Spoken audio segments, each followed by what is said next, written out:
the nation later today. We know what he's going to say. He's been saying it in bits and pieces throughout the week. He's going to talk about being a president for all Americans. He's going to talk about the need for the country to come together. He's going to talk about the need to face the national crises of the pandemic and the economy.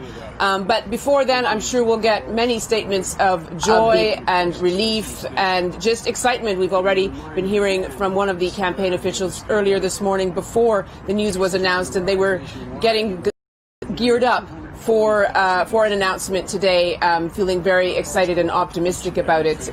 As we came in to the convention center today, we already saw a handful of people outside, dozen, maybe 2 dozen, preparing to gather throughout the day, I think, to cheer Mr. Biden on. And so I think it's just the beginning here, but we'll start to see more celebration as the day moves on. Celebration, Barbara, but of course we are in the middle of a pandemic, and this is a person who has been very cautious about sending the right message about social distancing, mask wearing, and not gathering large numbers. Do we expect this celebration under the circumstances to be a bit more subdued compared to previous victory laps that other presidential candidates have made?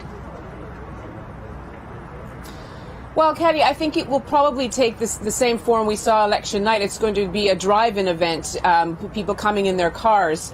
But I don't think it will be subdued as far as the supporters go. I think people will be elated, and they will show it that way. The message we hear from Mr. Biden, yes, the pandemic has been the focus of his campaign all along. He has a plan on how to deal with it. He's talked about listening to the scientists. He's talked about public health guidelines. He's talked about investing in health care. And that's going to be the first order of his team when he gets to work. And he's going to get to work as soon, I think, as the speech is over. He's got his transition teams primed, and they're going to get moving as quickly as possible. So, yes, you'll hear some sober words about the state of the country. We've already heard that from him. You'll probably hear some words of empathy from him. That's been his strong point during the campaign, the fact that he has suffered himself. He's suffered loss. He understands how others feel when they have suffered loss. He's made a point of, when he talks about the figures of people who've died, it's not just numbers, it's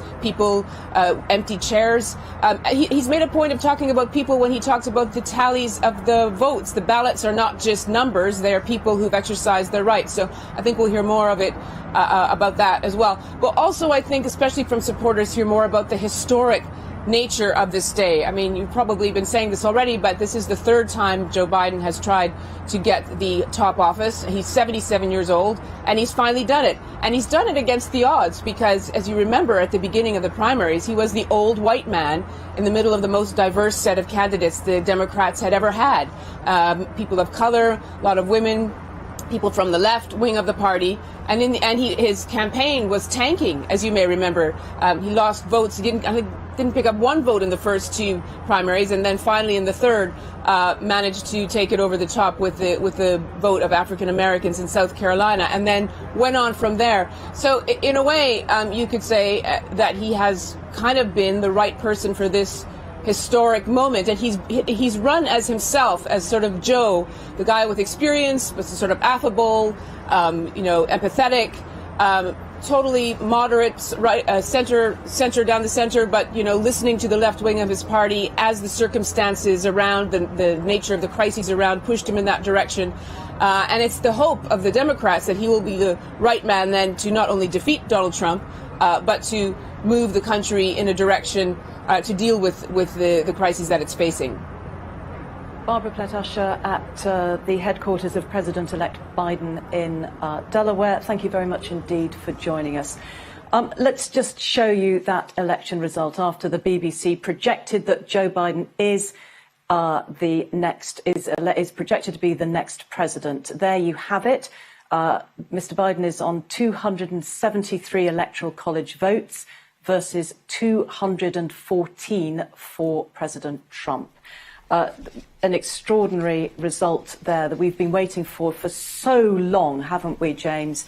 I mean, it's been 5 days now. We still have a lot of litigation outstanding, and we can also confirm that President Trump has actually gone to his golf course in Virginia. I think the big question is, can we expect a concession speech from him? It's not mandatory. It doesn't make any legal difference to any of this, but it is tradition. And I think it's also notable that Fox News, a channel that has been favourable to him, has now also projected victory for Joe Biden, along with all the other network and various media outlets here in the US. And just to pick up on that idea of the concession, it's been a tradition in American politics since 1896, before phones, where a written note was passed for the first concession note. And since then, it's made life an awful lot easier for the winning and the losing candidates, hasn't it? When the loser picks up the phone after the projection and says, "You won, I lost." This time it might be different. According to the figures, there have been 36 inaugurations where an outgoing president has handed over to an incoming president. On 5 occasions, the outgoing president has not taken part in the actual swearing in. These now are live pictures in Philadelphia, where the count in Joe Biden's home state has now put him over the top. Our correspondent Nomia Iqbal is in Philadelphia. Nomia, we're seeing some pictures of Biden supporters celebrating where you are. Are people reacting? They've been celebrating for a couple of days, if I'm honest, because for many people here in this Democratic stronghold, it was a done deal. Some of them were saying they were just waiting for that projection to come. It is pretty loud here. People just so excited about that projection that the BBC is making, that Joe Biden will be the next president of the USA. And as we've been hearing there from all our correspondents, it is a historic moment for him. But let's not forget who the vice president-elect is. Senator Kamala Harris, his running mate. She will become the first female vice president. A historic moment if that projection comes through. Also, the first black woman of Indian heritage as well. But not to put a dampener on things, James, because I don't think Donald Trump is going to concede anytime soon. In fact, he's due to hold a press conference, or his legal team is certainly, involving Rudy Giuliani, who's become a bit of an attack dog for the president. They still claim that the reason Joe Biden has been ahead in the election so far is because of voter fraud. There is absolutely no evidence of that whatsoever. And I think in many ways there's an argument to say that it's not that he's been leading in Pennsylvania, a crucial swing state which has decided the election now, that perhaps he was always ahead. And certainly that's how lots of supporters feel here, as you can see and hear. And just to explain to our viewers, those pictures of people standing around earlier were of Trump supporters, as we understand, and obviously they're getting the news now. You can see them there, and that's obviously why there are no celebrations. And that, Nomia, Joe Biden built back the blue wall, and it gave him the election. That's right, and I think that strategy he had of the scrappy kid from Scranton compared to Wall Street Donald really paid off here, especially in some of those key counties. People who want to go and have a search to find out a little bit more about Pennsylvania. Allegheny County, for example, is a key place. And as I mentioned, Philadelphia is a really, really Democratic stronghold, and I think for lots of people here, as I mentioned, it was a done deal. And Joe Biden was in no doubt either. He gave, more or less a victory speech yesterday, saying that we are going to win this thing. And it's been a bit of a wait. Elections always are, particularly during a pandemic. Donald Trump isn't really waiting. He's already been tweeting that he's won this election. But we can, just to confirm, project as the BBC that Joe Biden is set to become the next president of the USA. Nomia, what do Biden voters like about him? What was it about him that got him over the line? I think the fact that he's pretty normal, I would say. And, you do hear people saying things like, look, we know he's a bit boring. We know he's a bit dull, but we want that. After the last 4 years of just unpredictability and chaos and that kind of, real sort of charged politics, Joe Biden returns America to something a little bit normal, a little bit kind of quiet, where politics isn't always on the forefront, isn't always on people's minds. And of course they know who he is. He was the vice president for 8 years. And so I think he is such a stark contrast to Donald Trump, and that in itself is what they like about him. I was hearing before, he ran for president twice before. His weakness had always been that he was part of the Washington furniture, that he was boring. But now that weakness has become his strength. Naomi, just to explain to you and to our viewers, we're watching pictures now from Black Lives Matter Plaza, which is outside the White House. It was named Black Lives Matter Plaza by the mayor of Washington, D.C., who is herself a Democrat. And those supporters, I can't particularly see cheering there, but I imagine if they've gone to that plaza now, it is to take in the Biden triumph. And to look on the right as the camera moves there, you'll begin to see the White House, 1600 Pennsylvania Avenue, which for Joe Biden will be his address from the 20th of January. There you can see the White House itself, and perhaps fitting, Nomia, that the man who will be living at 1600 Pennsylvania Avenue was born in Pennsylvania. It's perfect, really, isn't it? And I'm sure we'll probably see that in a few headlines over the next few days to come. Just looking at President Trump now, he joins a small club of one-term presidents who didn't manage to get immediate re-election. Jimmy Carter, Herbert Hoover, Taft, a few others. Many of them sidled off the stage. What can we expect from President Trump? I mean, I'm going to make a prediction in that I don't think Donald Trump will sidle off the stage. He is going hard with his legal battle against this. He believes this is all fraud. As I mentioned, his legal team's holding a press conference at some point today to challenge that result. And it'd be really difficult to see what his challenge will be. I mean, I think in Pennsylvania there was, maybe an expectation that there would be a recount, but I think Joe Biden, as I mentioned, he's been so ahead, I think, in this race this whole time that isn't going to happen. We can expect over the next few weeks, I think, to see more tweets from Donald Trump to calling this election fraud. But I think it's pretty clear now, with all the projections, that Donald Trump will be relegated to that status of a one-term president. But I don't know who will tell him that. It won't be you. Joe Biden himself has been acting as a quasi-president. We're just seeing pictures of Rudy Giuliani there. Oh, we've gone back to Black Lives Matter.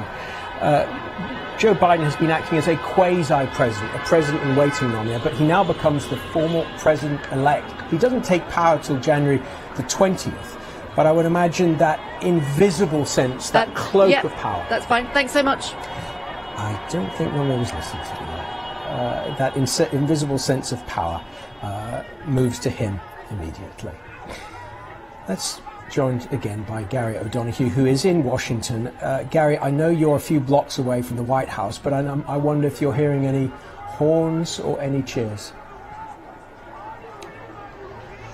There was a whole bunch of screeching and screaming and joys, delights, I think, from a number of the apartment blocks around where I am now. There was some honking of horns in the street, nothing much beyond that at the moment. I can tell you that there has been a statement from the Trump campaign which says that this election is far from over and vows to go to court on Monday morning and begin the fight to overturn some of these results. It says that the president is elected not by the news media but by voters, and that many of the votes were illegal, and in some cases they say cast by people who were dead.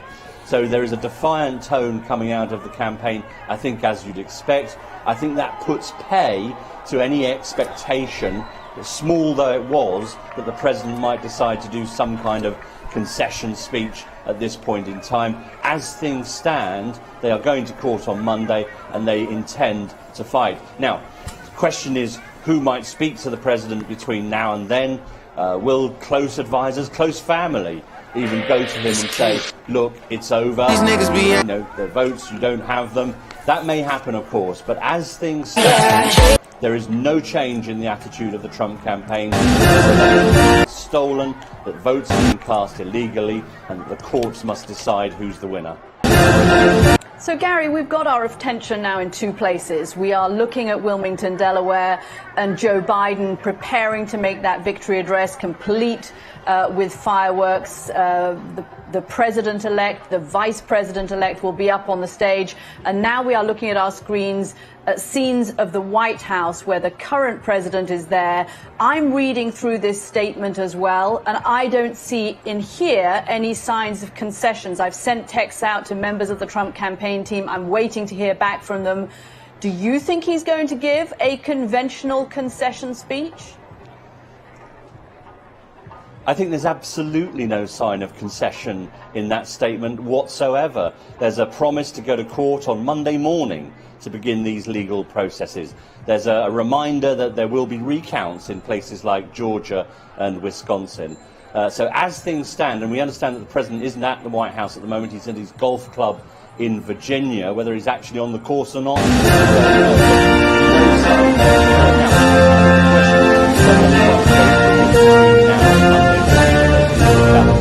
Come along and say, Mr. President, it's difficult to imagine outside the family who might have the influence to do that, who he would listen to do that. But as things stand, absolutely no hint whatsoever.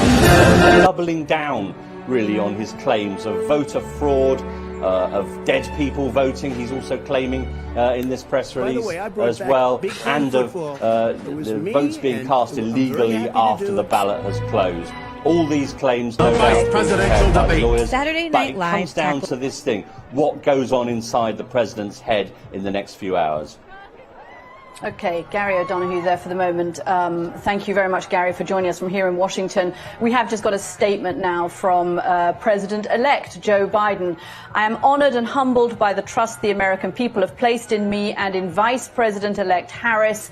In the face of unprecedented obstacles, a record number of Americans voted, proving once again that democracy beats deep in the heart of America. With the campaign over, it's time to put the anger and the harsh rhetoric behind us and come together as a nation. It's time for America to unite and to heal. We are the United States of America, and there's nothing we can't do if we do it together. That's the statement that has just come out from President-elect Joe Biden. And just to remind you, the BBC is now projecting that Joe Biden is going to be the next president of the United States, the 46th president of the United States. He has tried for it 3 times. This is his third time. Third time, it seems, is a charm for Joe Biden. Let's hear from a couple of Biden supporters who gave us their reaction to his win just a few minutes ago. We're so excited. We're so excited. America spoke. We won. We won. Every vote counted. We believed in our hearts that Biden was best for the United States. Yes. And we made history, Kamala. Yes. Yes, that's right. Biden and Harris so excited. History. Yes. Okay, and I've just had a reaction from somebody close to the Biden campaign. It's over. We will try again in a few years. So the president, we haven't had a statement from him yet, but people who are close to the president saying that they realize that this is over, James. Let's go to Philadelphia. It is, we are calling it. The BBC's Yalda Hakim is there. She joins us from Philadelphia. It was, in the end, Yalda, Pennsylvania, and indeed votes from Philadelphia that nudged Joe Biden over the threshold to get him 270 Electoral College votes. I'm going to be completely honest. It took all of us a little bit of surprise. I was on the phone with our producers saying, do we know if it's going to be 30,000? Do we know if it's going to be 40,000? And suddenly the networks decided to declare it. Fox News as well. Everybody now on board with that declaration. Were you aware that it was going to be the 30,000 threshold that put him over and gave him the 270, Yalda? Well, Katie, we spoke about this yesterday, didn't we, where you mentioned that CBS had said that, look, if it's between 20 and 30,000, we're going to call it. And so 20,000 passed, 25,000 passed. We got to 28,000 votes between the two men, and still nothing. When I woke up this morning, I thought, are they going to call it? Is CNN going to call it? Is one of the US networks going to do this? Then in the last half an hour or so, we heard that Allegheny County had released more numbers, and that put him well over 30,000. We now understand that it's the vote count between the two men is about 34,000, and really it got to a point where it went beyond the 0.5% mark, which, as you know, means if it's 0.5%, 65 and below, there can be an automatic recount that can be requested. And so I suppose they wanted to make sure that there was no room there for any kind of automatic recount that could take place. So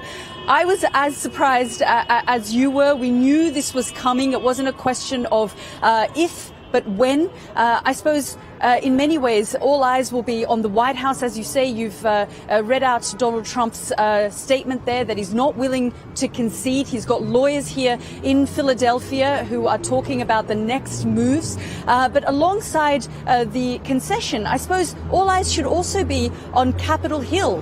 How will Republicans in Congress respond to this? Will Mitch McConnell or Kevin McCarthy nudge the president, speak to him privately and say, look, if you don't concede, we'll have to go out there and acknowledge this publicly. So really all eyes will now be on Washington because here in Pennsylvania, in many ways, it's extraordinary that the birthplace of America, where the Declaration of Independence happened in 1776 and the Constitutional Convention happened here in 1787. It's where Joe Biden was born. He came here 19 times throughout this campaign. He started his campaign here. He ended his campaign here. He based his headquarters here. So it just gives you a sense of how important Pennsylvania was for him. And for it to come down to Pennsylvania and for that to get him over the 270 mark is quite historic and extraordinary.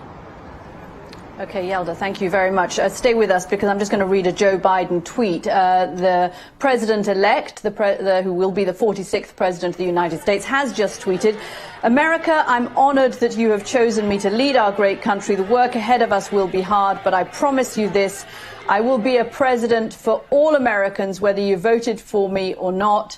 I will keep the faith that you have placed in me. Now, the Trump campaign, Yalda, clearly not giving up. I mean, look at the statement from the Trump campaign. They are insisting that this is actually from President Trump himself, that they still think this is fraudulent. It remains shocking, President Trump says, that the Biden campaign refuses to agree with the basic principle and wants ballots counted, even if they are fraudulent, manufactured or cast by ineligible or deceased voters.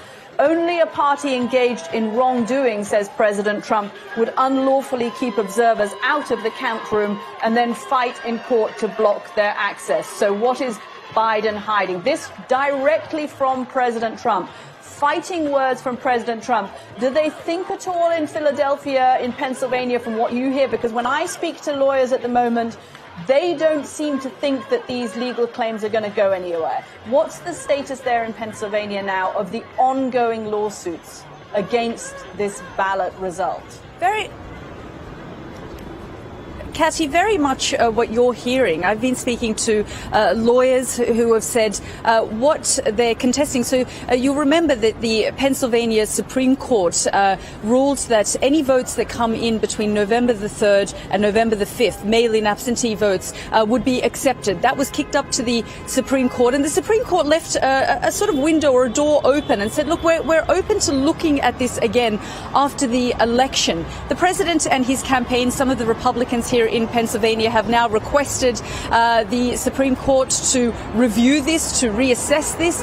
But the lawyers that I've been speaking to say they're only looking at a handful of votes there, not enough to actually change the outcome of this actual election. The margin is now so wide, and with so many votes still to be counted here. I mean, we've called it based on a difference of about 34,000 between the two men, but they are still counting in there, so that margin could increase because a lot of the votes are still coming in from Philadelphia, which is a Democratic stronghold.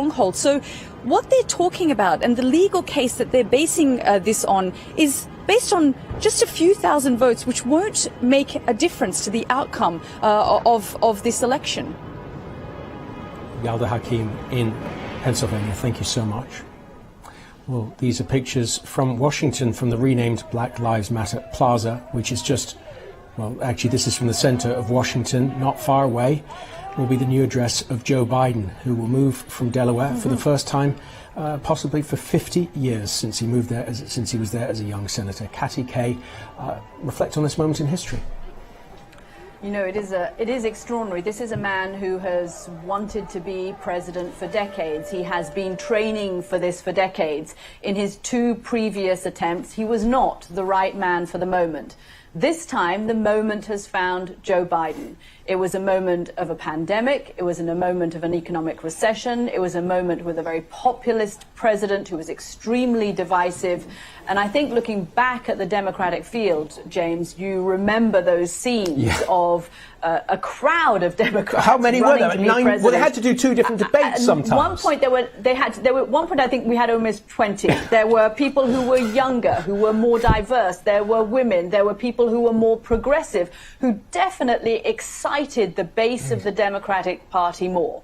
And then you had a 77-year-old white guy in the middle of it all, who was not a particularly good debater, but who made the case that he was the person who could peel away votes from Donald Trump in a way that none of those other candidates could.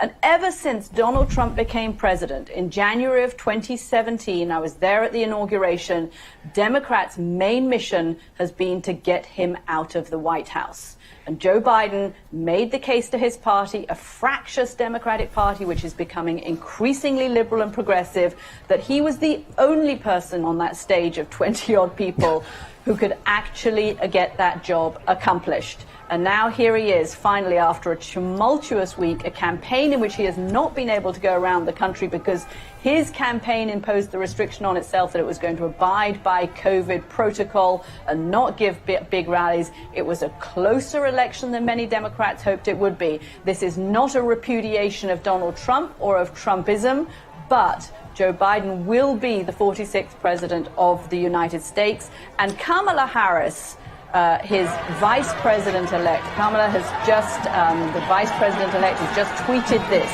This election is about so much more than Joe Biden or me. It's about the soul of America and our willingness to fight for it. We have a lot of work ahead of us. Let's get started. 100 years after women got the right to vote in the United States of America, there will be the first female vice president in the country. And in 4 years' time, she will be the front runner to take up the Democratic candidacy for the presidency. So a big historic moment. Those people outside the White House in Black Lives Matter Plaza that we're looking at the moment on this sunny November day are celebrating, but we should remember that there are millions of people around the country. This country is deeply split down the middle. It is an almost even split, and they will not be happy with this. So Joe Biden has now been predicted to get those 270 electoral college votes, and he will become the next president. Our North America correspondent, Will Grant, has the very latest. It took 4 days, but America has a new president-elect. Having won in Pennsylvania, Joe Biden has crossed the threshold of 270 electoral college votes and has therefore been projected as the winner. Throughout, his strategy was to exude presidential calm and patience, in sharp contrast to the incumbent in the White House. President Trump is still threatening legal action over the states he lost. Since the polls closed, the president has been alleging electoral fraud without providing any evidence. And judging from his tweets, he's clearly not in a conciliatory mood, writing in full caps, "I won this election by a lot." But behind the scenes and the president's bravado, the Trump camp had slowly begun to accept that the race was slipping away from them. Biden is still ahead in 3 other states, including Georgia and Nevada. Even the recounts, which are expected in both, won't now change the outcome. So Biden's supporters have been celebrating for over a day, since he pulled into a clear lead. Now, though, the only question is whether the most divisive president of modern times will end his time in office with a dignified phone call to concede or a lawsuit. Will Grant, BBC News, Washington. Look, James, I was texting people on the Trump campaign, and a senior advisor to the Trump campaign, Steve Cortes, saying on the record to me, "We don't care what AP thinks. The people determine elections through legal votes, not biased fake news legacy media platforms." So that is from Steve Cortes, a senior advisor to the Trump campaign. That is certainly quite memorable. Shall we go to Laura They're Trevelyan? still fighting. Yeah. Our colleague Laura is not far from you. She's in Black Lives Matter Plaza near the White House in Washington. Laura, good to see you. Give us a sense of the scene.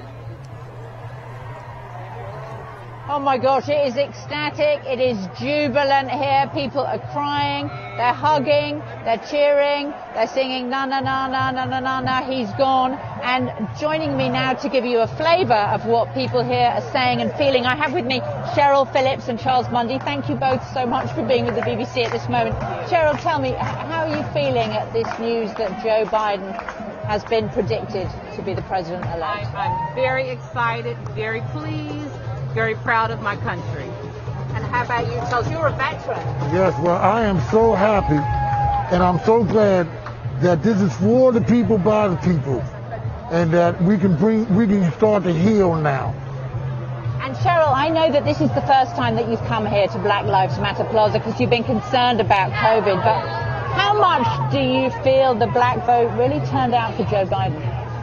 I believe they've turned out. I think we've had enough of the negativity and the mistreatment, and I think the black voters rose to the occasion, and I'm proud not just the black voters but all voters. I think America has spoken. And Charles, you were telling me you feel like America is back. Yes, I truly believe that America has spoken today, and that now we want to heal. And we want to start to find our way back into the world stage for everyone. And Cheryl, how do you hope that Joe Biden odds are you're one of the people that when the country is so divided? I'm sure he has a long way to go. Hopefully he surrounds himself with all the right people that can move the country forward. He has a lot ahead of him. He has COVID. He has job insecurities, housing insecurities, just a lot of things. Racial tension. You know, he's got a lot on his plate, and we're just praying that he can handle that. I think his past record speaks for that he can. Cheryl, you were telling me that when Barack Obama was elected in 2008 and you went to his inauguration, you felt the country had turned a corner. I did, but I was very pleased at the time, but with Trump in office, I just was very disappointed in my country. To see the same things that I see, to see the divide in races and just the morals. It's astonishing to see that. Well, the whole thing with us, as far as I'm concerned, is that we can't turn a blind eye or look the other way. When something's wrong, we have to step up as Americans. Definitely people over party. People over party. People over party. Well, on that note, Cheryl Phillips, Charles Mundy, thank you so much for joining the BBC at this historic moment. God bless America. Yes, amen. Thank you both. There you have it. God bless America. That's the mood here from these Joe Biden supporters who feel that their country is coming back to them. Okay, Laura Trevelyan, who has been camping out at Black Lives Matter. Odds are Laura, thank you very much for joining us. It is a remarkable moment, both for Biden supporters, but of course an extraordinary moment as well for Donald Trump supporters who were convinced that he would still be president, that he would win this election, and who still really love this president and won't be going anywhere. And the future of Donald Trump is going to be very interesting to look at too. So we'll look at that later on as well. The BBC's Nomia Iqbal joins us now from Philadelphia. Philadelphia, Nomia, the center of the political world at the moment. When the call was made there that it was Philadelphia that had pushed Joe Biden, Philadelphia effectively, but also Pennsylvania, of course, that had pushed Joe Biden over 270, what was the reaction from the crowd? There were lots of screams and lots of swear words and lots of cars tooting their horns. Just on the point you made about there's a lot of Donald Trump supporters still around. You can see it here. I mean, there's a group of Trump supporters just on this side who've been waving their flags and do forgive me, obviously it's very loud, and playing loud music. They're completely outnumbered by Joe Biden supporters supporters on this side here, and they've been chanting, "Lock him up, lock him up."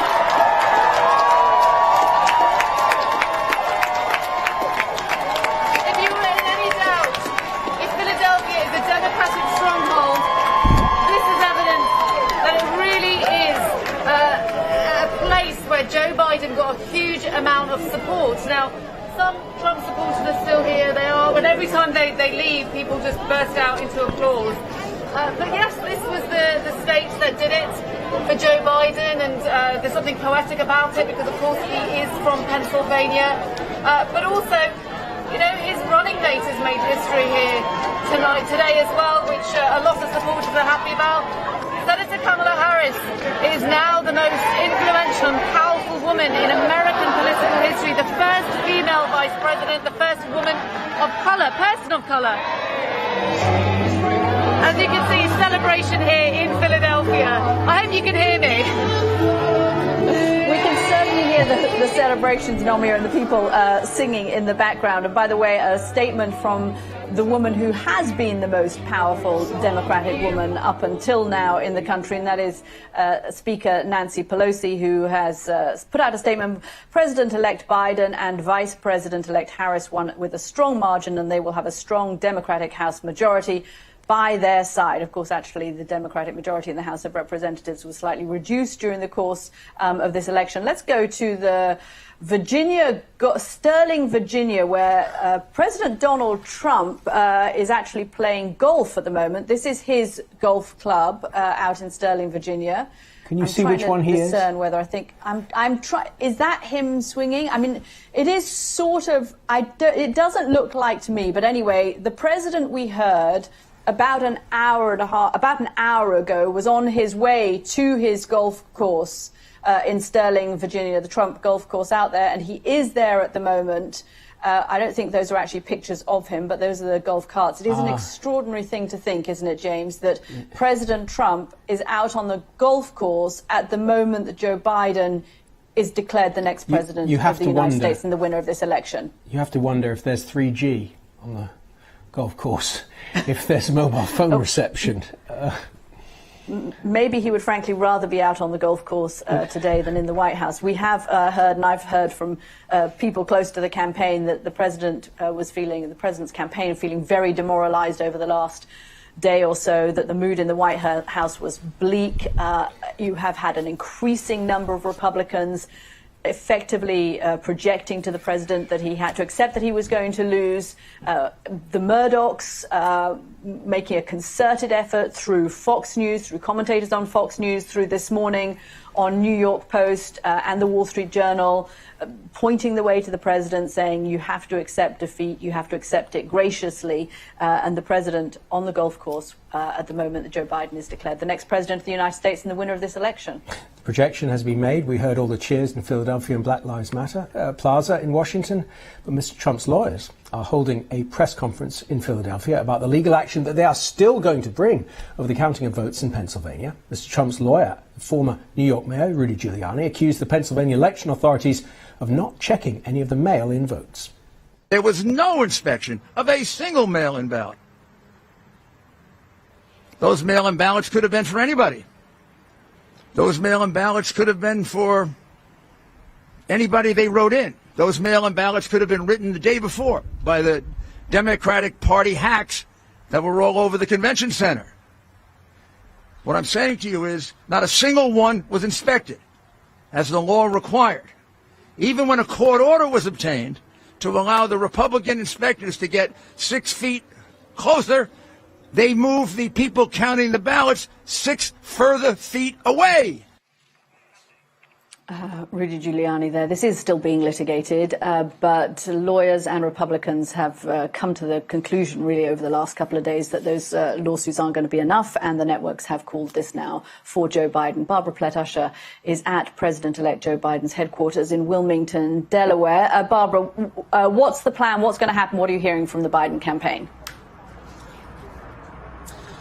Well, the plan is going to go ahead finally now, which we have been anticipating for the past 4 days. The stage behind me is going to be the place where Mr. Biden addresses the nation as the president-elect later this evening. There's a full program organized, including fireworks, I'm told. Kamala Harris will also speak. So it's the event that they have been building towards all week and trying to keep a measured response to the slow counting of the votes. But now's the time for them to celebrate and say how excited and joyful they are. This is, of course, a secure area, so it hasn't been stormed by Mr. Biden's fans, but they're driving around honking horns and gathering in the parking lot just out on the other side of the fence. And tonight we're expecting a sort of drive-in event, the kind that he had on the election night. This is one of the ways he's been holding rallies during these COVID times, as you know, to have people come in their cars. But I think we'll hear quite a lot of noise later tonight as the campaign takes in the information, enjoys it, celebrates it. But then we're also been told that they are ready to go from day one after that to start with a transition, the transition period. Yeah, are we expecting beyond a celebration, Barbara, of course, fireworks we understand have been planned as well. How quickly do you think we will get some indication of what the new Biden administration is going to look like? I think quite quickly. I think he's primed. I mean, remember, he spent 2 terms in office as vice president with President Obama. The team around him during this time are very much Obama-Biden alumni. They know what they're doing. They've been there before. He's brought in new people as well. And they have been planning for a transition since about for a couple of months now. So we're expecting to see him appointing officials quite quickly, the White House staff, people that don't need to get approved by the Senate, Caddy. I think the cabinet members, the cabinet officials will be later in the month when he would be naming them, because they're going to have to go through a Senate process, and it looks at this point as if the Democrats won't control the Senate. That's not ruled out, but it's not looking as positive as they had thought. So he'll get his staff up and running, and the agenda item that is right at the top of the list, which they have already been working on, is dealing with the pandemic, coming up with a national strategy to combat the coronavirus, which involves everything from testing to vaccines to a coordinated message, a public health message, something that President Trump didn't adopt, which would include a national mask mandate. And he has had a team of scientists and doctors working with him on that throughout. So that will be the first thing that they push forward. They're also going to try, of course, to get through a stimulus package, which was impossible before the election, to help out economically. Again, more difficult than they had anticipated, because at this point the Republicans still control the House. But these are the kinds of things that they're going to get working on almost right after the celebration, I would say, on day one. And they've been telegraphing that for some time. Usher in Delaware, home state of the president-elect. Thank you so much. Well, Ireland is one of the first countries to congratulate the president-elect. The Taoiseach Micheál Martin has tweeted, "I want to congratulate the new president-elect of the USA, at Joe Biden. Joe Biden has been a true friend of this nation throughout his life, and I look forward to working with him in the years ahead." In the last few minutes, the Biden campaign has sent out this statement on behalf of President-elect Joe Biden. Here it is. "I am honoured and humbled by the trust the American people have placed in me and in Vice President-elect Harris. In the face of unprecedented obstacles, a record number of Americans voted, proving once again," the statement goes on, "that democracy beats deep in the heart of America. With the campaign over, it's time to put the anger and the harsh rhetoric behind us and come together as a nation. It's time," Mr. Biden said, "for America to unite and to heal. We are the United States of America, and there's nothing we can't do if we do it together."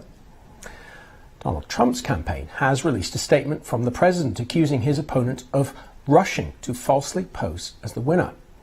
Mr. Trump claimed the election was far from over and that Mr. Biden was not the winner. The statement goes on to say that from Monday, the Trump campaign would start prosecuting our case in court to ensure election laws are fully upheld. And Joe Biden, by the way, has changed his Twitter profile. It now says Joe Biden, President-elect, husband to Dr. Biden, proud father and grandfather, ready to build back better for all Americans. So they didn't take long doing that. Justin Trudeau as well from Canada. Congratulations at Joe Biden and at Kamala Harris. Our two countries are close friends, partners and allies. We share a relationship that's unique on the world stage. I'm really looking forward to working together and building on that with you both. It is worth just taking a second to say that there are a lot of leaders around the world, in Europe and in Canada, who've had a very tricky relationship with Donald Trump, who have found his style hard to work with. And they will be expecting a return to more normal diplomacy under Joe Biden. Joe Biden knows a lot of these leaders. He's been a figure in foreign affairs. He was head of the Foreign Relations Committee in the Senate. He has always taken an interest in foreign relations. And given that he may not have a Democratic Senate and that his actions domestically may be limited, it's actually in the realm of foreign affairs and world relationships that Joe Biden may be able to do more. So those relationships will be ones that he will be wanting to cultivate. Let's go stay in Washington here. We can speak to Gary O'Donoghue, who is outside the White House. Gary, the normal sequence of events is that the person who has lost an election gives a concession speech. And then the person who has won the election gives a victory speech. I suspect we might not get that today. No, I don't think we can get that at all. We will get the victory speech later on, but no sign of a concession whatsoever. And I think it's important to realise, isn't it, that the concession speech is in many ways the signal to the bureaucracy, to the supporters around the country, to the nation, that here on begins the transfer of power. It's a way, I think, a sort of informal way of saying this is what happens from now on in. And of course, there's a transition period in American politics. The new president doesn't take office until January the 20th.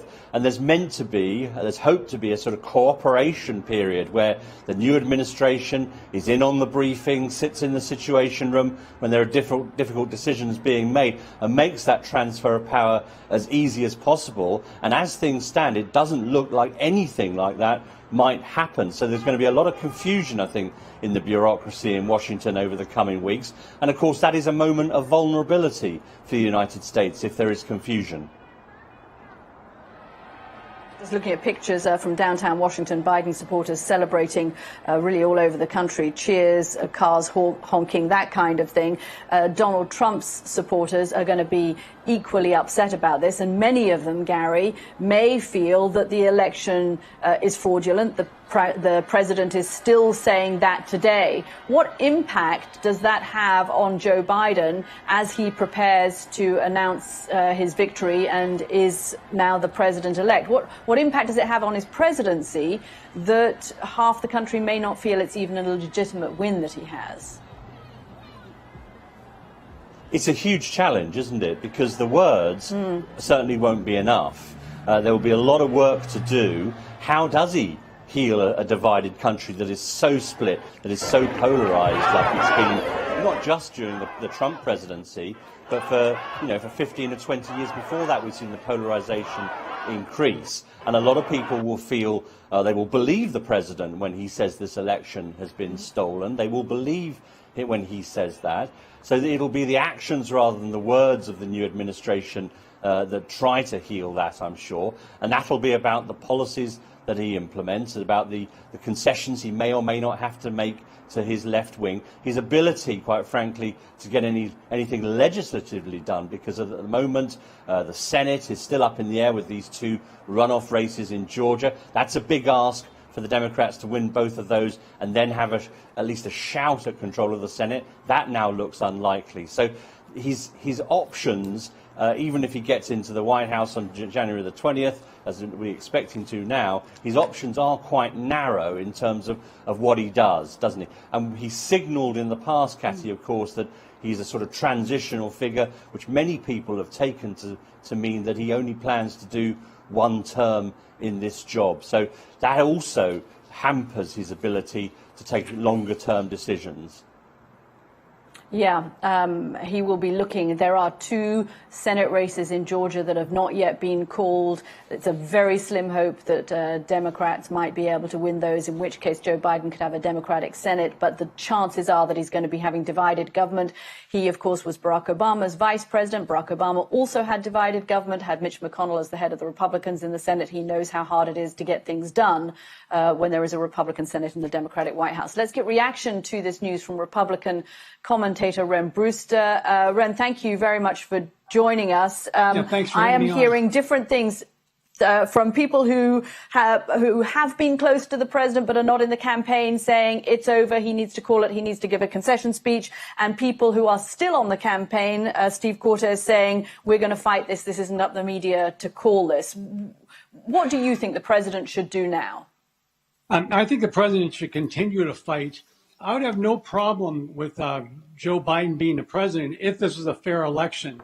But what happened election night was the voting was stopped suddenly in these swing states. And then we woke up in the morning and Joe Biden had 65,000 votes suddenly that were dropped on and no votes for our president. This is a national What do you mean? disgrace. Sorry, I'm sorry, Ren. Back up. What do you mean the voting was suddenly stopped? The voting stopped when the polls shut. The voting stopped through the night after 1 o'clock in the morning, and they You mean the stopped counting? The counting, right? The counting Okay. stopped. I'm sorry, the counting. Yes, and then all of a sudden we woke up in the morning, and Joe Biden had all these votes, and only in the swing states. Right. But Ren, He you had know more why that votes is, than- don't you? I mean, you know why he had votes later, right? Because some of the states counted the mailed-in votes after they counted in the day of votes. I mean, we could go on litigating this for ages, but we know what happened. No, actually, you don't. And what's going to happen is they're going to show all the corruption and all the voter fraud that's happened in these swing states. If you notice, he had more votes than Barack Obama or Hillary Clinton, and this is the man that stayed in his basement and didn't campaign. Doesn't that seem strange to everybody? I mean, I'm sure in England you're looking at this.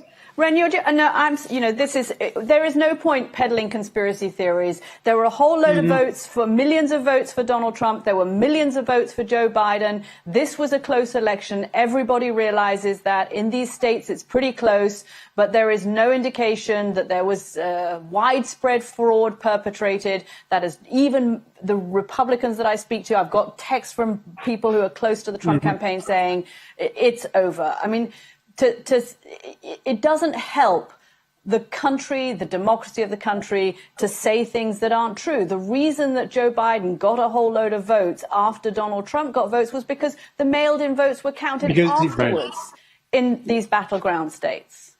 You accept that, surely?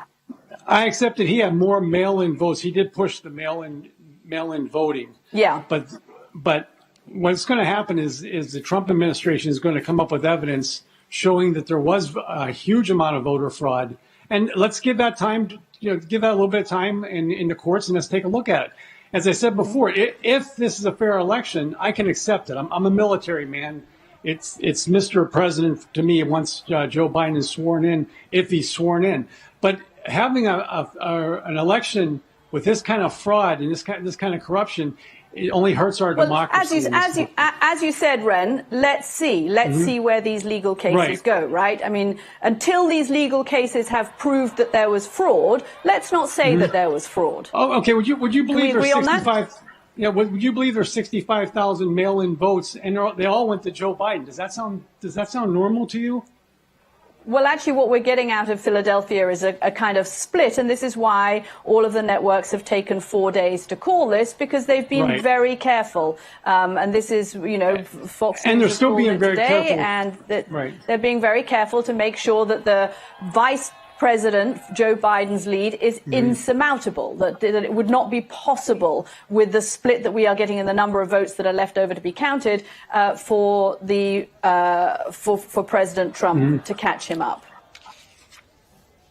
Right. I understand what you're saying, and we're going to give this some time. If you remember in year 2000, when we had the runoff with Al Gore, he went to December 23rd, I think it was. It was 36 days. It was 36 days. 36 days, yeah. And he looked at it, and it was he was seen as a patriot for doing that and checking to make sure it's right. Well, we have the same situation with about 4 states. Yeah, and I think and nobody is disputing that the president doesn't have. Nobody is disputing that the president doesn't have a right to bring these legal suits. You can ask for recounts when a vote is very close, as it is in Georgia, and Georgia will go through the recount process. That is absolutely legitimate. I think the problem for America might be claiming that there was fraud when there is no evidence of fraud. So let's see where these legal seats go. Rem Brewster, we have to leave it there. Thank you very much for joining the program. Thank you. And I will reiterate, Steve Cortes, who is a senior advisor to the Trump campaign, did text me just a little while ago, and I'll say again, because he's saying what Mr. Brewster is saying, we don't care what AP thinks. The people determine elections through legal votes, not biased fake news legacy media platforms. So clearly the Trump campaign deciding that they are going to carry on fighting this. It's going to be fascinating, isn't it, James, to watch what happens to Donald Trump now. Katie, what's really interesting is you've seen, obviously, with one Republican not wanting to accept the call, but just the interesting text of the 20th Amendment of the Constitution. Section 1, the terms of the President and Vice President shall end at noon on the 20th day of January. The terms of their successors shall then begin. Doesn't matter if there's no concession or anything else. Joe Biden starts work on midday. That's what the Constitution says. I love it when you get all historical on me, James. I have time during those interviews. Fun every time. Now, Joe Biden has won the race, as we've been saying, to become the next US president, defeating Donald Trump, following that cliffhanger vote count after Tuesday's election. Here's Daniela Relf with a profile of the new president-elect. Joe Biden had waited a long time for his run at the White House. Now 77 years old, most of it spent in politics, few could match him on experience. And nobody had a personal backstory quite like his.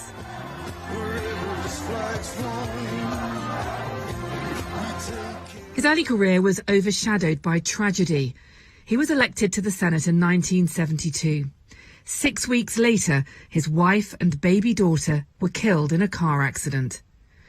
His 2 sons were badly hurt. In this extraordinary moment that mixed the personal and political, at their hospital bedside, Joe Biden took the oath of office and never forgot those who rescued them. The guy driving a tractor trailer broadsided my wife and children and killed my wife and killed my daughter. And guys I grew up with. The people who got me elected. They were the ones there with the jaws of life in their hands, saving the life of my 2 sons. The personal torment almost drove him from politics, but family and influential friends persuaded him to stay. His focus became foreign affairs, tearing into Ronald Reagan's policy on apartheid in South Africa. Our loyalty is not to South Africa, it's to South Africans. And the South Africans are majority black, and they are being excoriated. It is not to some stupid puppet government over there.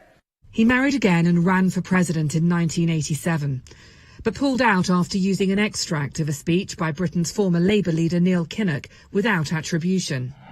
America's intervention in the Balkan Wars was partly due to his pressure on Bill Clinton. We're told we're not taking sides. I'm here to take sides. Mladic is a war criminal, the leader of the Bosnian Serbs. He is no better than Himmler. Joe Biden! In 2008, he ran for the presidency again. His campaign lost steam, but his popularity, blue-collar roots and foreign policy expertise impressed the eventual winner, Barack Obama. As the vice presidential nominee, he said goodbye to the Senate after nearly 40 years. I say for the last time, with more gratitude than I can express, I yield the floor. I will bear true faith and allegiance to the same. Joe Biden was a forceful voice at the heart of the administration, skeptical on sending more American troops to Iraq, in favor of gay rights and same-sex marriage, despite a deep Catholic faith. This also gives the internet one last chance to talk about our bromance. His strong relationship with Barack Obama was plain to see. When his son Beau died of cancer in 2015, Joe Biden sat out the next presidential race. But in 2019, he decided to give it one last try. In a campaign dominated by the coronavirus pandemic, most polls had put him ahead. And there was that bad-tempered debate with Donald Trump. Will you shut up, man? Listen, who is on your list, Joe? Who's on your list? Right. Gentlemen? Well, it's hard to get any word in with this clown. There were gaffes, forgetfulness. Donald Trump persisted with the Sleepy Joe attacks. He was also accused of being over-tactile with female colleagues. But he is a natural politician, connecting to people through his experience of both public life and personal tragedy. Often saying, it's not how many times you get knocked down, it's how quickly you get back up. Daniela Ralph, BBC News. You know, when Joe Biden was a young senator and he had just lost his wife and daughter in that terrible car crash, James, he didn't want to become somebody who was known as the kind of grieving politician. He wanted to be, he thought that was somehow weak and not acceptable. And it was really after his son Beau died, just before the 2016 campaign, of brain injuries, that he felt that it was okay to express that so publicly. And he's so good at it. I mean, I've seen him lots of times out in public, and he'll spend hours on a rope line talking to people. In fact, Barack Obama jokes that, you know, when there was the two of them, Barack Obama, who's not the most touchy-feely person, would have got to the end of the rope line, and he'd look back, and Joe Biden, and it would take him an hour. Probably only just got started. I've stood there waiting to try and talk to him with my cameras. Usually he didn't talk to us, it has to be said. But he was, you know, he is somebody who has that, but it's interesting that initially it's not what he wanted to be known for. You know, it was back in the 1970s and 80s, and I guess people weren't meant to show their emotions as much, but now it's clearly very much part of his identity, and the campaign played it up the whole time, that personal side of him. And his book, but, you know, sorry, just to jump in, Catty, the book that he wrote after his son died was called Promise Me Dad. That was about staying in the public arena? Yes, it was because Beau Biden had asked him Joe Biden says that his son Beau had asked him to stay in public life. It was because of Beau Biden's death that Joe Biden didn't run back in 2016. He just said there was too much that he and his family were dealing with. They didn't feel it was the right moment for him to run when he was in the midst of that kind of grief. And so now it is 4 years later, and this turned out to be his moment. In the last few minutes, by the way, Kamala Harris has sent this tweet with the caption, "We did it." It contains video of her speaking to the president-elect. I think we can show you that. Let's have a quick look. We did it. We did it, Joe. You're going to be the next president of the United States. Well, it did look like she was out on a golf course. I'm sure she was out for a run. There's a lot of reaction, of course, on Twitter, as you'd expect. Here's one from the husband of the Vice President-elect Kamala Harris, Doug Emhoff, tweeted this picture of him hugging his wife with the caption, "So proud of you." You know, we should just take a second to talk about this moment, because Kamala Harris is also history-making, right? She is going to be the first woman vice president, the first non-white vice president.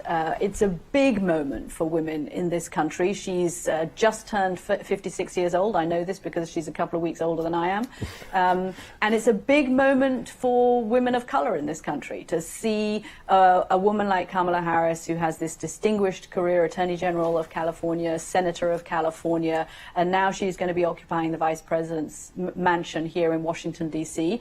And if Joe Biden, who is 78 years old and will take over as the oldest president in America ever, decides that he only wants to do one term, of course she becomes de facto the Democratic frontrunner. And so for women, you know, 100 years after women got the vote in this country, it's a very big deal that there is a non-white woman in such a prominent position. What kind of a vice president might she be? You know, it's interesting. I think she's a bit of an enigma on policy. She made a very shrewd decision to get out of the race that she ran herself in the primary. She wanted to be the presidential candidate. She didn't make it, and she got out very quickly. And she made a shrewd decision to get out quickly, and then she made a shrewd decision to endorse Joe Biden very quickly. Both of those have paid off for her. She's a prosecutor by training. We've seen her up in the Senate. You'll remember during the Brett Kavanaugh hearings, those very contentious hearings when Brett Kavanaugh was being accused of sexual harassment. It was Kamala Harris who was really one of the most forceful Democratic senators when it came to quizzing him. So there has been some speculation that she would try to pull Joe Biden to the left. I think any speculation that this is going to be a far-left Democratic presidency has gone out the window by the narrowness of their win and by the fact they won't have the Senate.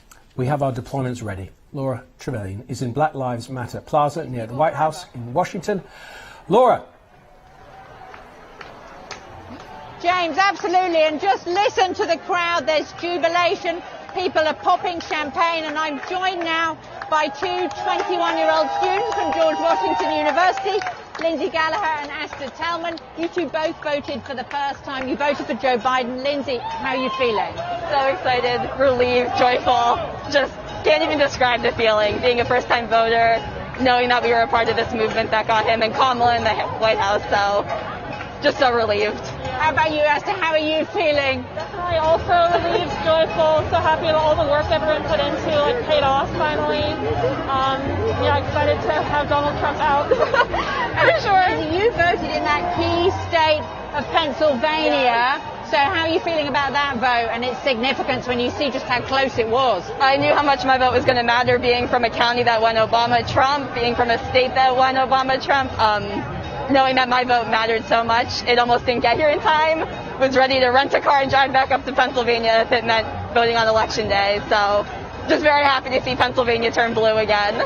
And Asta, I know that you're majoring in political science, so as a young voter, how do you feel about young voters and their contribution? They seem to have turned out in droves this time. I mean, it's very exciting. I know that a lot of young people volunteered a lot of college students, phone banks and text banks, so it's great to see that all of that work finally paid off and that hopefully, climate change and women's rights and some of those issues will finally get more attention. What are you hoping for from a Biden presidency, Lindsay? As a public health major, just waiting to see the vaccine roll out, trusting our scientists here. Very excited to rejoin the WHO and know that we're not going to be, we're not going to be leaving. So I'm just very excited. I'm also excited to see Kamala as representation for women, as a black woman. I'm glad that, and I'm hoping that his administration will reflect America and all of our people. And Asta, what is it that you're hoping for from a Biden administration? Definitely also getting control of the pandemic finally and the economic recovery, and I think action on climate change since the clock is really running out on that. Expanding access to abortion and reproductive rights and that kind of thing. And yet this election is so close. It's shown how divided America is. Yeah. Lindsay, how do you think Joe Biden can heal this country? He wasn't my first choice, but I think he's the right person for this moment. He's empathetic. He's gone through a lot of loss, and I think he knows how to connect with people and really listen to people. So I think he's going to be able to bring our country together, or at least try to, his best. I know he's not going to be a divisive president like we have now. Asta, does it shock you as a 21-year-old, a first-time voter, how divided America is? It is very, very loud here. We'll wait for that to go down a bit, but yes. But just tell me, Lindsay, you're the next generation. Do you feel confident about America's future despite the divisions? I do. I think it's going to be a long road ahead of us. I think it's going to do a lot of soul searching and trying to have those conversations about why we are so divided as a nation. But I do think that we're going to make progress. I mean, the only way that a country moves forward is by making changes and addressing the problems. So I think there's a lot to think about of the outcomes of this election, but I'm hopeful that we can move forward and that the younger generation is going to be right there driving that change. And we're right here in Black Lives Matter Plaza. It's been a tumultuous year. Asta, do you feel the death of George Floyd made a difference in promoting activism in this election? There was certainly a lot of activism in D.C., a lot of protests, so that was good to see that these issues are finally getting more attention, and hopefully some of the criminal justice reform will finally get passed. I know the Justice and Policing Act passed in the House, but didn't make it through the Senate, so hopefully the Biden administration can get something done on that. Yeah, what do you feel, Lindsay, about the activism in the wake of George Floyd's death and what that could mean for a Biden presidency? I mean, I think the preliminary results of where the small number of votes came was primarily Philly, Atlanta, Detroit. Black Americans really carried this election, and I think they deserve all the credit. I think Joe Biden's really going to have to look to them. Leaders like Stacey Abrams in Georgia, she deserves all the credit in the world. She's an incredible woman, and I think Joe Biden should lean on their voices and moving forward. How do you think Joe Biden can, well, you two, just a final question, how are you going to celebrate tonight? We talked about popping a bottle of champagne. What else? I'm making some eggnog. Celebrating lots of excitement and relief. Thank you so much, Lindsay and Asta, first-time voters here. Thanks for joining us here in the BBC. Well, there you have it. The youth vote really turned out at this election, and you heard there from first-time voters what they're hoping for from a Biden presidency. Okay, Laura, thank you very much. Down there, I think, James, we've got pictures of the president. We mentioned, didn't we, that he was out on the golf course, and I think we do actually. Can you spot him this time? Of President Trump. There we go. Can you go on? Tell me. Not yet. No. You're younger than I am, James. Come on, you've got far better eyesight than me. I think that's him there, isn't it? Just walking away from the golf cart. That's what it looks like. Yeah. He's very tall with the white hat. I mean, it's somehow sort of fitting of this presidency, isn't it? This is the president, do you remember, who criticized Barack Obama relentlessly when Barack Obama was president for going out and playing golf. I mean, with Donald Trump, there's a tweet for everything. And there were all these tweets about him criticizing Barack Obama. And now there he is on the day that it's announced that he's lost the election and he's out on the golf course. And it ends on a golf course. Indeed, of course, a golf course probably, am I right, owned by him? Are we sure about that? Yes, I think this is the one in Sterling, Virginia, which is where he is. There he is, getting into the golf cart. You can see him getting into the golf cart there. A lot of unhappiness, of course, around him, and reports of how it's been very difficult to tell the president effectively that he was, on the way out. There he is, off he goes. These, by the way, are recorded pictures, but we understand he's still there. Cathy, isn't it interesting? Because some presidents, when they're in trouble or when people have to leave, they've got people who can come to them and say, it's moving day. You look back to 1974, Nixon, when he was being impeached. The greybeards came to him and said, you've got to go. Does Donald Trump have those kind of people who can look at him in the face and say, it's over? Such a good question. The only ones I can think of are Jared Kushner, Ivanka Trump, the family, particularly Jared and Ivanka. The president has a very soft spot for his daughter, and he would listen to her. He thinks that Jared Kushner has been a useful counselor to him during the White House by and large.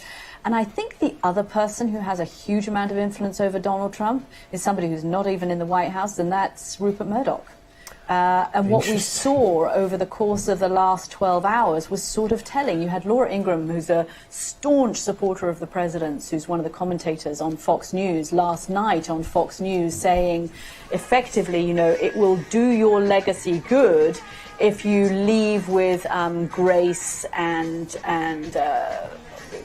good humour, and you are so loved by the people, Laura Ingraham was saying, that this will only benefit you. And I just listened to that late last night and I thought, wow, that is telling, that Fox News commentators are starting to say that. And then you saw the Wall Street Journal today with an op-ed saying the writing is on the wall, and the New York Post with a front page saying the same thing. And I remember speaking actually to a Republican strategist who's not a pro-Trump Republican strategist on the day of the election, whose piece of advice to me, James, was watch Fox News. Does Fox News go hardline, this is a fraud, it's not a legitimate election, and carry on that lane? Or do they distance themselves from Donald Trump? And the Murdoch empire has distanced itself from Donald Trump in a big way in the last 12 hours. We are joined now by Stan Brand. He is a distinguished fellow in law and government from Penn State, currently in Washington, D.C. Professor Brand, thank you very much for joining us. Your reaction as we are an hour and a half into the news that Joe Biden will be the next president of the United States. Well, it seemed inevitable at some point last night. As Vice President, now President-elect Biden was 4 million votes ahead in the popular vote and on the cusp of an electoral college victory in several states. So close by some counts, but I think pretty decisive. And do you expect the current president Donald Trump to respect traditions and norms of democracy and give some kind of concession speech, or at least leave in a regular manner? And if he doesn't, how damaging might that be to Joe Biden? Well, I'll stick in my law professor lane where I live. And I'll say there really is no legal significance to whether he concedes or is gracious or not. The process of transition in the United States is controlled by the Constitution and laws that we've enacted. And so the Electoral College will meet in December. They will cast their votes. The Senate will count those votes in January, and he'll be inaugurated on January 20th. So the rest is all theater, not law. Do you think this election and this result was really all about Donald Trump and the kind of president he's been for the last 4 years? In some sense, it was. I think that certainly the Democratic turnout and the effort to mobilize the Democratic electorate and reverse what occurred in 2016 was a motivating factor. And generally in America, when an incumbent is on the ballot, the decision is whether to stick with that incumbent or turn them out. And we've done that 3 times in recent history. Okay, thank you very much, Professor, for joining us. I just want to quickly read you this tweet from the mayor of Paris. Welcome back, America. Congratulations to Joe Biden and Kamala Harris for their election. Is that how it looks, James, from there? According to Reuters, Prime Minister Boris Johnson says the US is our most important ally, and I look forward to working closely on shared priorities. Okay, we'll be back with more. See you in a bit.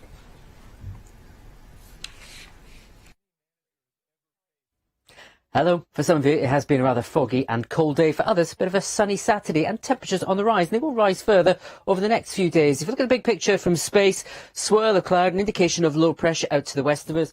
Clouds increasing, working its way northwards to give a cloudier Sunday. But at the same time, because the winds are coming up from the south, we're going to see milder air push its way northwards ever so slowly. So temperatures will be on the rise, but through tonight, still a chilly night across the north, and it's here where we will see some dense fog patches once again, particularly northeast England and across parts of central and eastern Scotland. To get there, well, this evening will be rather chilly across parts of Scotland and northeast England, especially where the fog's lingered. Temperatures on around 4 or 5 degrees, but staying in double figures in the south throughout tonight. It's here where through the Channel Islands, southwest England, it'll turn wetter. Eventually, through the second half of the night, across Wales and Northern Ireland, we'll see rain push in. But low cloud and fog becoming even more of a story for the northeast and across eastern Scotland. Clear to the skies overnight will be across some parts of northern Scotland. Here the greatest chance of some frost, but actually the frost a little less likely than it has been through recent days.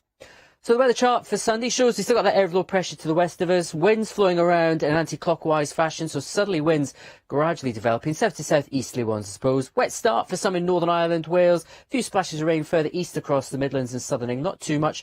That wetter weather will push its way northwards erratically, so rain will come and go. It will stay rather grey and murky northeastern parts of England and through a good part of central and eastern Scotland.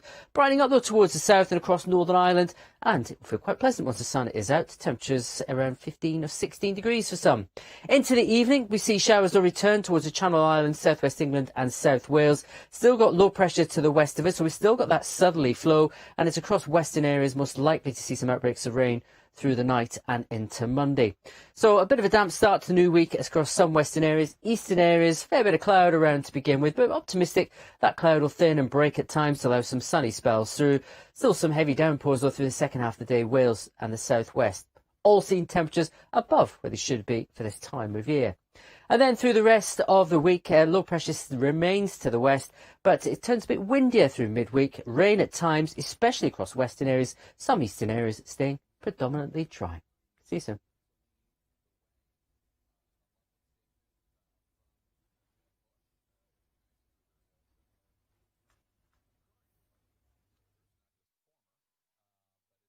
I believe that the kitchen can be both a sanctuary and a pleasure palace, and that's something I am more than happy to celebrate repeatedly. So gorgeous. This is what cooking is all about. Brand new Nigella's Cook, Eat, Repeat. Starts Monday at 8 on BBC Two and iPlayer.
Hello, I'm Katty Kay in Washington. The BBC projects a victory for the Democratic candidate Joe Biden 4 days after the American presidential election. The president-elect says he is honored and humbled by the trust the American people have placed in him. His vice president-elect Kamala Harris sent this message. We did it. We did it, Joe. You're going to be the next president of the United States. Mr. Biden's supporters take to the streets to celebrate. These are live pictures from New York City. He's due to address the nation in a few hours' time. President Trump is playing golf. It seems unlikely he'll concede. He's claimed again, without evidence, that he won the election.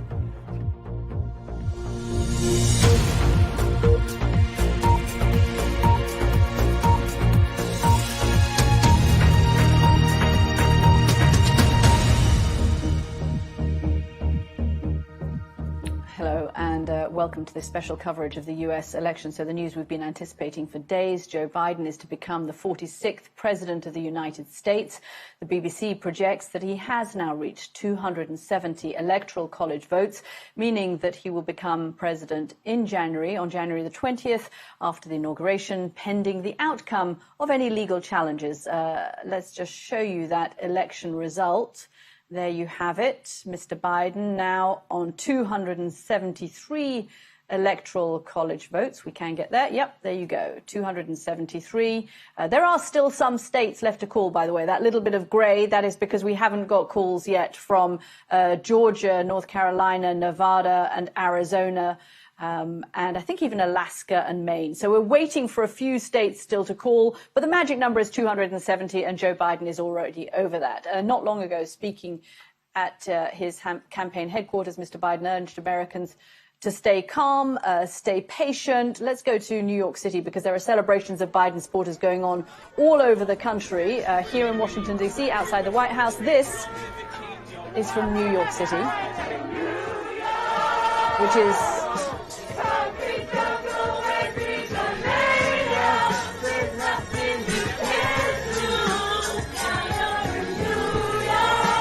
Empire state of mind on a day when Biden supporters are feeling very happy in this country. Of course, tens of millions of Americans also voted for Donald Trump, and they will not be celebrating, and some of them will not accept the legitimacy of this election result. And indeed, President Trump, even today, since this news came out and the American networks projected Joe Biden to win, has sent out a statement saying that he does not accept the results of this election. Mr. Biden, the Biden campaign has sent out this statement on behalf of President-elect Joe Biden. I am honored and humbled by the trust the American people have placed in me and in Vice President-elect Harris. In the face of unprecedented obstacles, a record number of Americans voted, proving once again that democracy beats deep in the heart of America. With the campaign over, it's time to put the anger and the harsh rhetoric behind us and come together as a nation. It's time for America to unite, Mr. Biden wrote, and to heal. We are the United States of America, and there's nothing we can't do if we do it together. We can say, by the way, that Mr. Biden is going to be addressing the nation at 8 p.m. Eastern time. That is in 7 hours' time. Donald Trump's campaign has released a statement from the president accusing his opponent of rushing to falsely pose as the winner. Mr. Trump claimed the election was far from over and that Mr. Biden was not the winner. It goes on to say, the statement, that from Monday his campaign would start prosecuting our case in court to ensure election laws are fully upheld. So Joe Biden is the president-elect. He will be the 46th president of the United States. Here's our North America editor, John Sopel, with... After 4 long, tense days, we've reached a historic moment in this election. We can now project the winner of the presidential race. At just after 11 o'clock this morning, the decisive and historic call was made. Joe Biden will be America's next president. It came after the latest batch of votes from Pennsylvania, which meant he'd opened up a 30,000-plus vote lead over his rival Donald Trump. The Fox News decision desk can now project that former Vice President Joe Biden will win Pennsylvania and Nevada, putting him over the 270 electoral votes he needs to become the 46th president of the United States. In cities across America that tend to be more liberal, the party is starting to celebrate Joe Biden's victory. People honking their horns, hugging in the streets. This morning, Donald Trump went off to play golf, something he'll soon have a lot more time to do. Although the reality of his situation was made clear to him as the motorcade swept into his golf club. The president throughout has been tweeting furiously, going full caps lock. One read, "I won this election by a lot." Last night, Joe Biden gave another holding statement, increasingly confident, assured that the tide of history is flowing in his direction. We don't have a final declaration of victory yet, but the numbers tell us it's clear, tell us a clear and convincing story. We're going to win this race. Biden, at 77 years old, will become America's oldest president. In temperament and outlook, he is the opposite of Donald Trump, but he'll inherit a bitterly divided country. The president is determined to fight. His lawyers are fanning out across the country. But what's the case? There are allegations aplenty, but substance is thin. It may be that Donald Trump's tenure is ending, and the word that he hates the most will attach to him: loser, as he moves towards the exit. John Sopel, BBC News, Washington. Let's have a look at those pictures from New York City, where people are celebrating. The crowds now turning out. As people started to hear the news here in America, they took to their cars and they were honking everywhere. But here, despite the pandemic, I have to say they are crowding into Times Square, wearing masks, most of them, but there is still a pandemic going on. In fact, it's worth remembering that this week we have hit record numbers of cases here in the United States of coronavirus infections, and the president's handling, indeed, of the coronavirus was on the block, really, the whole campaign. This was a major topic of discussion during the campaign.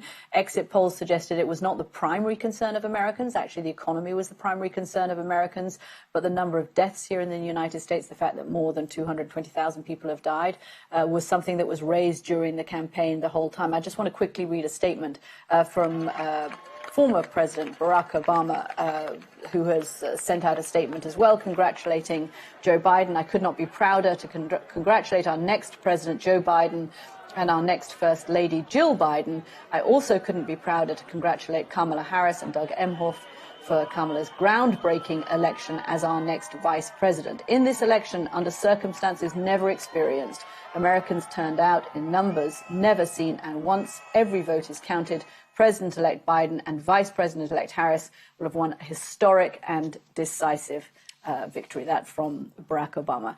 So Joe Biden has won the race to become the next president, defeating Donald Trump following a cliffhanger vote count after Tuesday's election. Here's the BBC's Nick Bryant with a profile of the president-elect. He's got one of the most electrifying smiles in US politics, and how he must be rejoicing now. At the age of 77, Joe Biden has fulfilled his personal American dream. He's about to become the occupant of the White House. This former vice president was the candidate who offered soft jazz after the heavy metal of the Trump years. Hi, Morgan. How are you? It's great to see you. Easy listening moderation, a presidency Americans could have on in the background. 8 years with Donald Trump can fundamentally change who we are. I really mean it, in a significant way. He was never the most inspiring of candidates, but his geniality made him hard to demonize. Mr. Biden, a quick word for the BBC. The BBC, I'm Irish. Joe Biden. The White House has long been the target of his ambitions. He announced his first presidential bid in 1987. And he tried again in 2008, but ended up getting the second slot as the vice president to Barack Obama. This also gives the internet one last chance to talk about our bromance. Despite the generation gap, they developed a bond like brothers. It was sealed when Barack Obama awarded him the Presidential Medal of Freedom, recognition to this pillar of the Washington establishment, of his decades in public service. His personal narrative is one of recurring grief. In the early 70s, he lost his first wife and baby daughter in a car accident. 5 years ago, he had to bury his grown-up son, Beau, who died of cancer. It's a life story that found an echo in these sorrowful times. I'd like to be able to say we're going to be back to normal next Friday. The coronavirus meant he spent much of the year sequestered in his Delaware home. He almost became the invisible candidate. At a time when the method of campaigning became a campaign issue in itself, he kept his social distance and cast himself as the anti-Trump, almost portraying this election as a battle of good versus evil. If you entrust me with the presidency, I will draw on the best of us, not the worst. I'll be an ally of the light, not the darkness. From when the results first started coming in on election night, it's been a sometimes fretful wait for the supporters of Joe Biden. But now they'll be able to celebrate. This finally is his moment. 2020 is his year. Nick Bryant, BBC News, Delaware. And it's on that stage that you're seeing there up in Delaware that Joe Biden will come out and address the country at 8 p.m. Eastern. That is in just over 7 hours' time. Marianne Marsh is a Democratic communications strategist. She joins us now from Boston. Marianne, you and I have been talking all week, it seems. You haven't been off television. Thank you so much for everything you've done. Neither have you. This week. My pleasure. We finally have a result. Your reaction? This is the result everyone expected. This is the result everyone hoped for. And now here it is. Joe Biden is right. We are the United States of America, and there's nothing we can't do when we do it together. And in this case, what we saw was over 144 million Americans vote in this election in the midst of a pandemic, in the toughest times faced in generations, and they made their voices heard. In this record turnout, it is a clear vindication and endorsement, and yes, a mandate for Joe Biden. He will have gotten more votes than Barack Obama, more votes than Donald Trump 4 years ago, and more, even if not more, electoral votes that Trump got 4 years ago when that was called an epic landslide. And I think he'll get more in the end. So when you look at this election, when you look at this result, when you look what has happened, it is clear that the United States of America and its people have course corrected to make the last 4 years more of an aberration and a more hopeful 4 years to come. That does not mean we're out of the woods. It does not mean that our problems are over. That does not mean that 70 million people agree with Joe Biden because they voted for Donald Trump and counting. But it does mean that our democracy has been reclaimed, and there's once again a chance for us to get back on track, back on our feet, and moving forward again.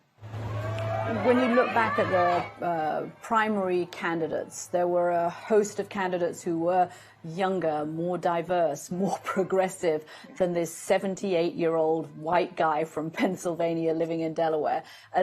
Do you actually now think that the case Joe Biden made, that he was the one who could peel away enough Trump voters, who would not scare them off, who could be seen as acceptable to enough people, that he would be the one to beat Donald Trump?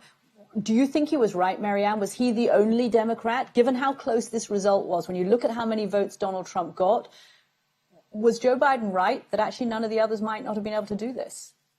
I think he is, and the numbers prove it. Joe Biden flipped Wisconsin, flipped Michigan, flipped Pennsylvania. And it wouldn't have been easy for the others to do that. No, very, very hard. Because it as one of my colleagues, a colleague of color, told me 2 years ago, Marianne, it's going to take a 70-something-year-old white guy to beat a 70-something-year-old white guy. And that was Joe Biden. And she was with him from the beginning. I was surprised at the time, but she was right and Joe Biden was right. And I think it also helped in Arizona and in Nevada. It helped. I think it's going to help win Georgia. So when you look at it that way, with Kamala Harris on the ticket too, you actually have an administration, a presidency that's starting to look like America in many ways. And you can't underestimate just how important that is. And I expect the administration that he puts together will do the same.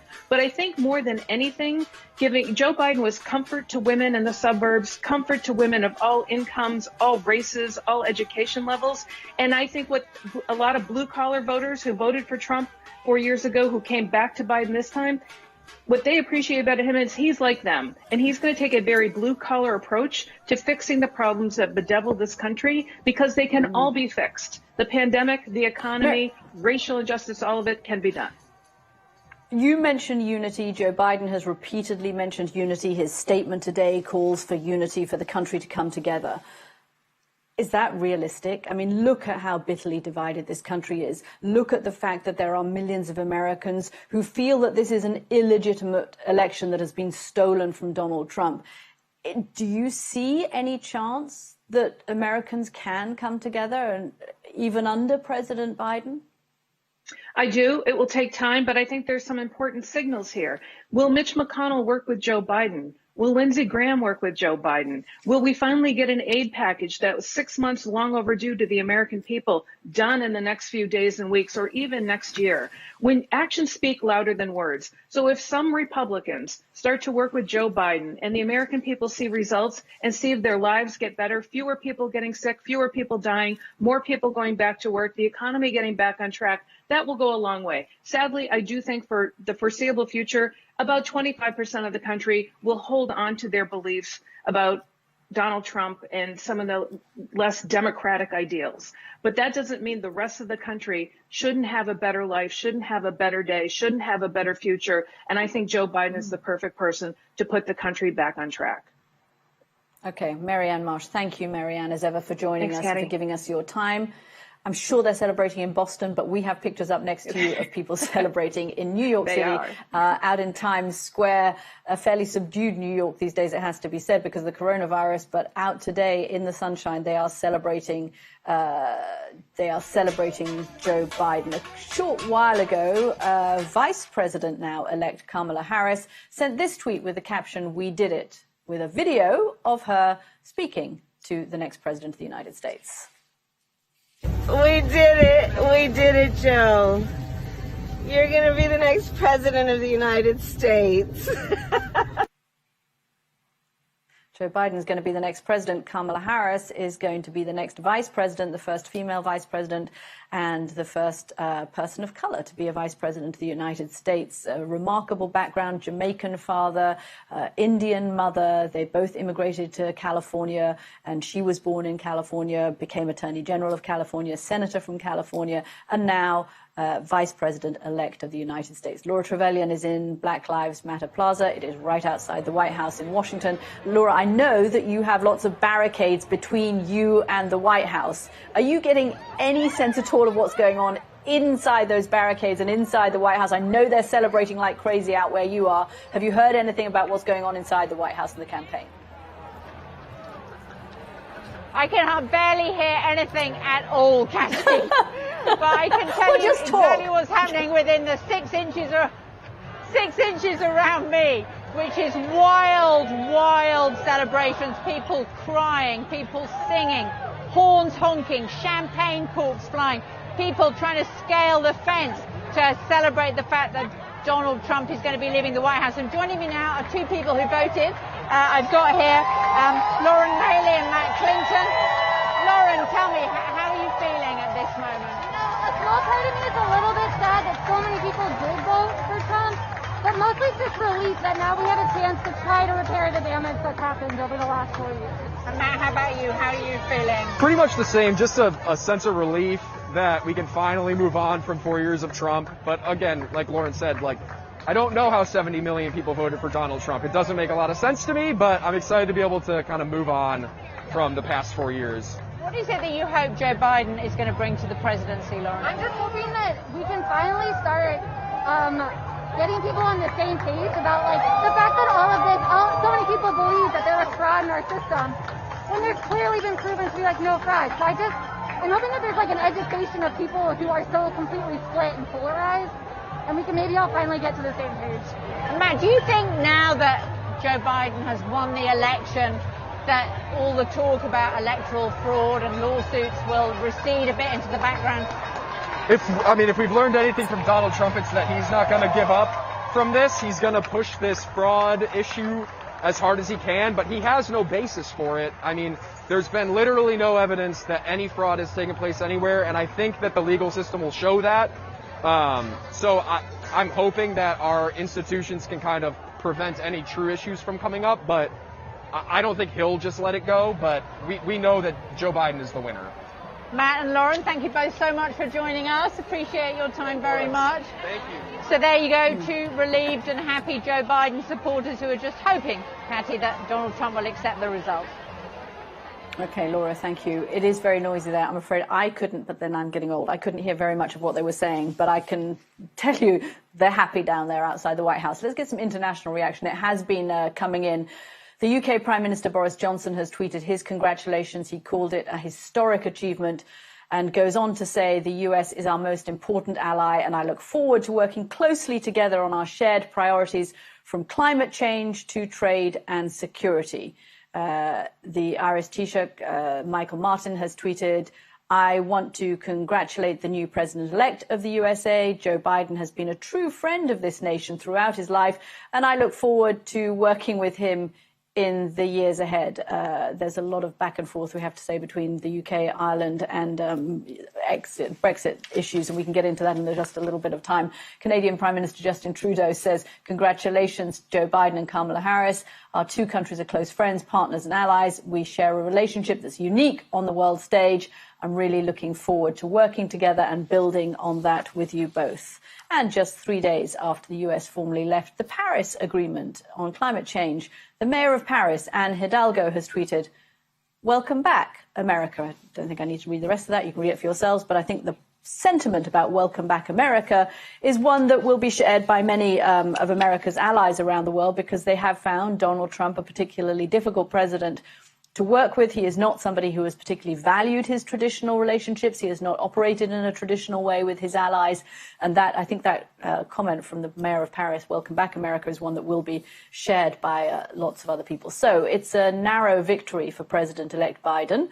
And it looks as if the Senate, that's going to stay in Republican hands. What does that mean for the America that he inherits?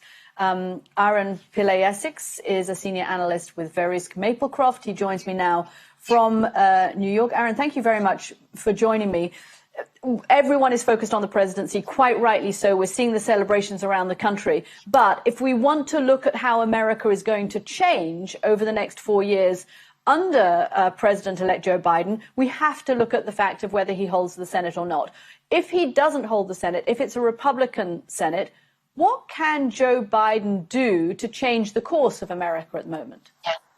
You're absolutely right. So a lot of the ambitious, sweeping proposals that Democrats have been sort of articulating during the campaign around climate change, energy, immigration, etc., those will pretty much be dead on arrival with a McConnell-led Senate. So basically what they can do is sort of try and legislate almost in some parts through the executive branch. So that would be things like, instituting rulemaking through the EPA, for instance, on environmental regulations, or looking through the SEC or the Treasury Department and things of that, basically in terms of bodies that the executive branch has power over. But those are really also limited because the judiciary has often intervened to kind of prevent those rules from taking effect, and they would also be subject to reversal under another administration. So without the Senate, ambitions are quite curtailed. Yeah, and I mean, Mitch McConnell, who is the Republican leader of the Senate, when Barack Obama was president, made it clear that his main ambition was to make sure that Barack Obama was thwarted in his agenda and was defeated. Mitch McConnell is still the Republican leader of the Senate, so he's not going to be able, is he, to get much help from the Republicans in the Senate. I mean, they have no incentive to try and help President-elect Joe Biden, do they? I think it's really just on a fiscal stimulus package around arresting, some of the depressed macroeconomic environment. I think we'll probably see something like that. McConnell has suggested that he's willing to even maybe pass a bill in the lame duck. Whether or not the Trump administration would sanction another $1 trillion stimulus under his watch remains to be seen. But no, in terms of a lot of the kind of real yearning for reform that I think we saw, at least amongst Democrats, that won't be achieved, unfortunately, unless these two Georgia Senate runoff elections go their way, which obviously there's an outside chance of that happening, and then Kamala Harris as the deciding vote. So I guess the election really isn't over. It all comes down to, well, at least from a legislative point of view, on January 5 next year. Aaron, briefly, what can he do on the issue that has dominated this whole year, has dominated this election campaign, is going to be foremost on Americans' minds, of course, once this election is over, and that is the coronavirus. What can he do as president, and how soon, given that we're heading into winter, might he be able to do something? Which the executive branch has almost pure jurisdiction over, is really coming up with a federal framework and sort of dealing with the states and coming up with sort of guidance that can be applied throughout the country to really arrest the spread of the virus, because that's actually in a lot of respects an economic issue. So whilst exit polls suggested that Americans are more concerned with the economy than COVID, the economy and COVID-19 are obviously completely linked. So no, there is, from January 20th onwards, obviously a federal plan that could be enacted in terms of a framework, but I think there might be a stimulus package coming before then, because as you suggested, the winter is very much here and Trump is still president for 80-some days. So we'd have to see something soon. Okay, Aaron, thank you very much for joining us there from New York. It is worth reminding our viewers that there is only one president ever at the United States at any one time. At the moment, it is President Donald Trump. He is the 45th president of the United States. He remains the president until January the 20th. And until January the 20th, Joe Biden is only president-elect. He is already building his transition team. He is putting in place all of the structures so that he can take over as president, as he says, on day one, on January the 20th. But until January the 20th, in my conversations with the Biden campaign team, there is not very much that Joe Biden can do about the coronavirus. If there is something that happens, he can give a press statement or he could give a press conference, but he can't actually take any action until January the 20th. He can build the team, but he can't do anything. And given that we are heading into the winter, we're heading into these winter months where the climate is getting colder and we're seeing the numbers spike around the country, and we are being warned by the country's top doctors that this is a very perilous moment. You can see that it might be frustrating for President-elect Joe Biden, but under the Constitution, there is nothing that he can do except get his team ready to take over in January. Former President Barack Obama, who actually took over, of course, in a similar moment of crisis in 2008 when the economy was tanking, has just released this statement. He has said he could not be prouder of our next President Joe Biden and our next First Lady Jill Biden. I also couldn't be prouder to congratulate Kamala Harris for her groundbreaking election as our next Vice President. Mr. Obama goes on to say the U.S. is fortunate that Joe's got what it takes to be president, because when he walks into the White House in January, he'll face a series of extraordinary challenges that no incoming president ever has. We were just talking about that, acknowledging that the result shows the country is bitterly divided. President Obama says, I know he'll do the job with the best interests of every American at heart, whether or not he had their vote. And he finished by saying, our democracy needs all of us more than ever. Former President Jimmy Carter has also just weighed in, saying that Rosalind joins me in congratulating our friends, President-elect Joe Biden and Vice President-elect Kamala Harris.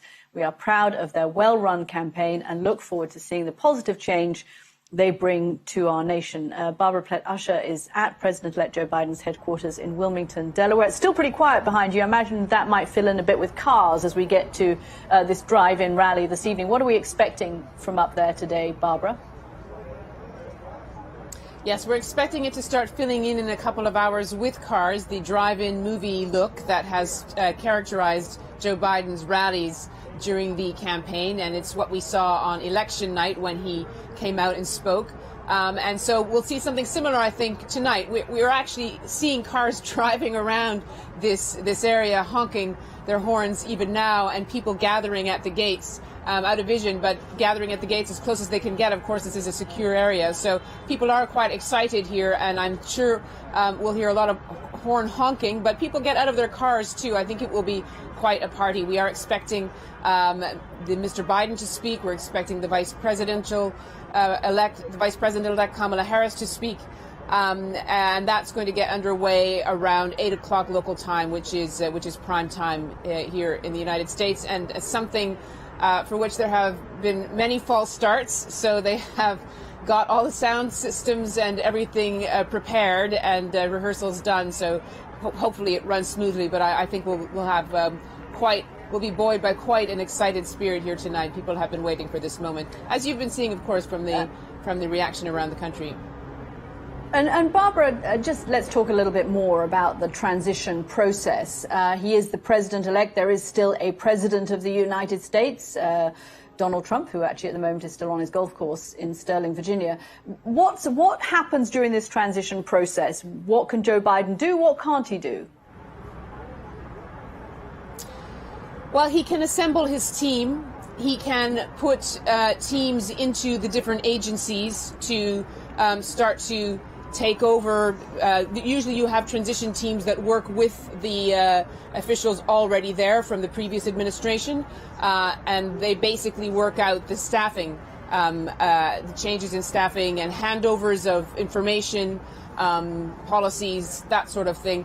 The Biden camp has not been clear in their own minds about how helpful the Trump administration would be. So far, according to reports, leading up to the election anyway, they had been they had fairly good reaction or relations with officials, but I think that they are prepared to do it pretty much on their own if they have to, because they're all experienced alumni, or many of them are, from the Obama years.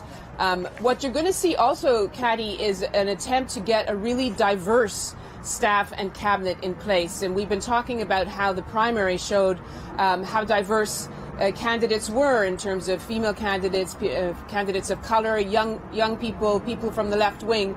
And Mr. Biden will want to see that reflected in the appointments he makes. And so will those elements of the party, of course. And they are going to have quite a lot of lobbying to do. So that will be a part of the transition period as well. The Biden campaign wants to get the staffing appointments, say for the White House, done as quickly as possible. Those are decisions Mr. Biden can make.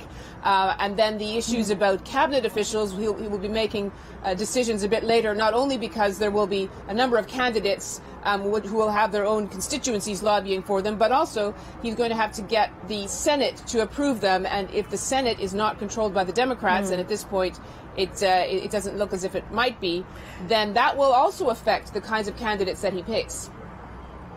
Yeah, I mean, I do know that the Trump campaign and the Biden campaign signed and exchanged a memorandum of understanding that was negotiated through government offices. They didn't talk to each other directly about it, but there was a memorandum of understanding that there would be a habitual, peaceful transition of power if this situation came to pass. So they have said, I have spoken to some people close to the campaign, that they are hoping for the best, but preparing for the worst.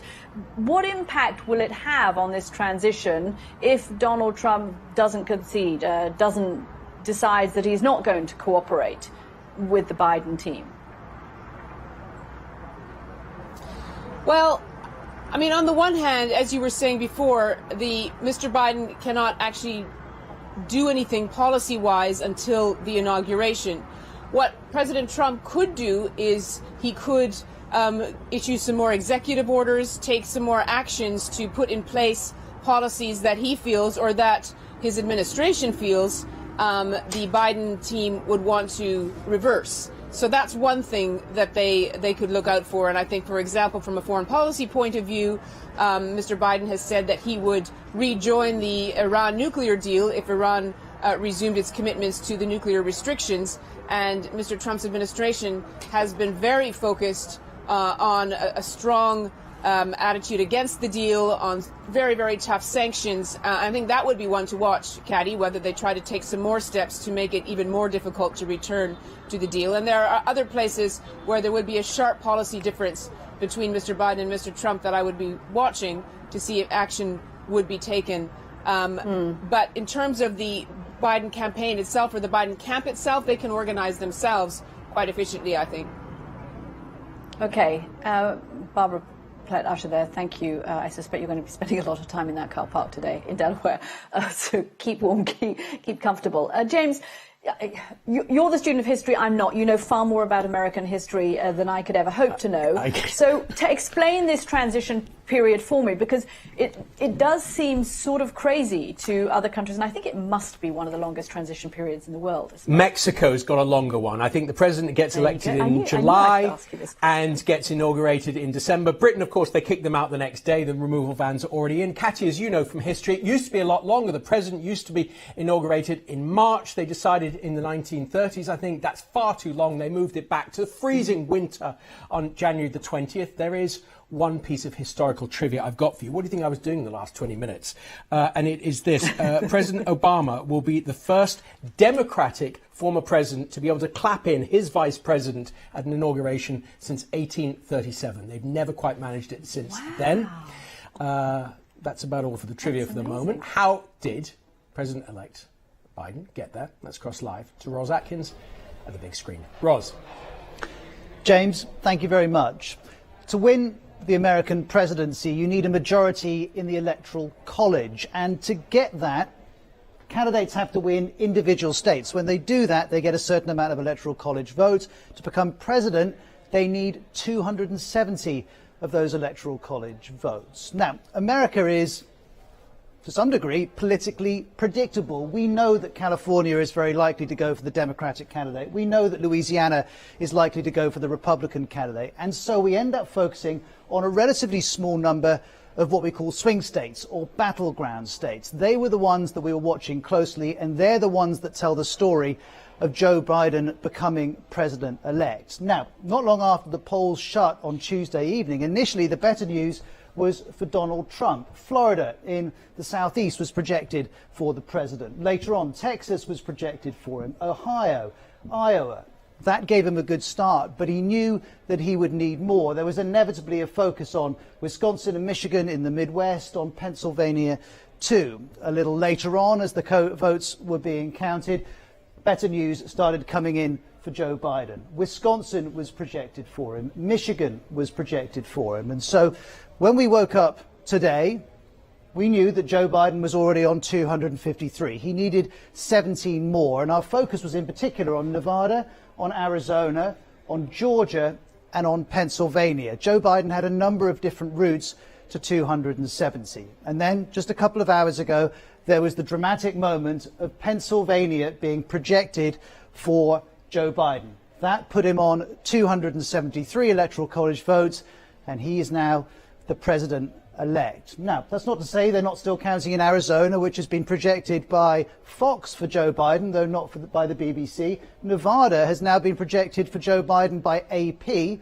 though not yet for the BBC. And we know that Georgia is going to a recount. We're also waiting, by the way, on North Carolina and Alaska. It's not to say these states are not relevant, not important to the people who have voted in them, but in the end, whichever way these remaining states go will not impact on whether Joe Biden becomes president or not. He has what he needs. Now, as I've just been explaining, the national vote in America does not decide who becomes president. Remember, Hillary Clinton got almost 3 million votes more than Donald Trump last time, and as you'll know, she didn't become president. But this is where the popular vote has reached. 94% of votes counted, Joe Biden on 51%, Donald Trump on 48%. The Biden campaign has picked up over 74 million votes. That's more than any presidential ticket in history has received. Donald Trump's figure is also historic, over 70 million. And there are lots of people saying with that volume of Americans coming behind the president,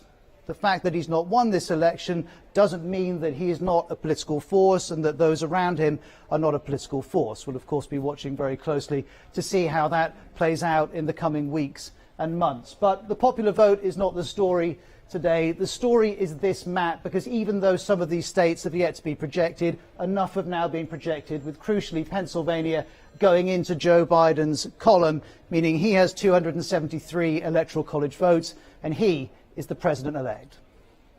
Thanks so much. Once you get to 270, that is it. Well, let's hear from a couple of Biden supporters in Philadelphia who gave us their reaction to his win.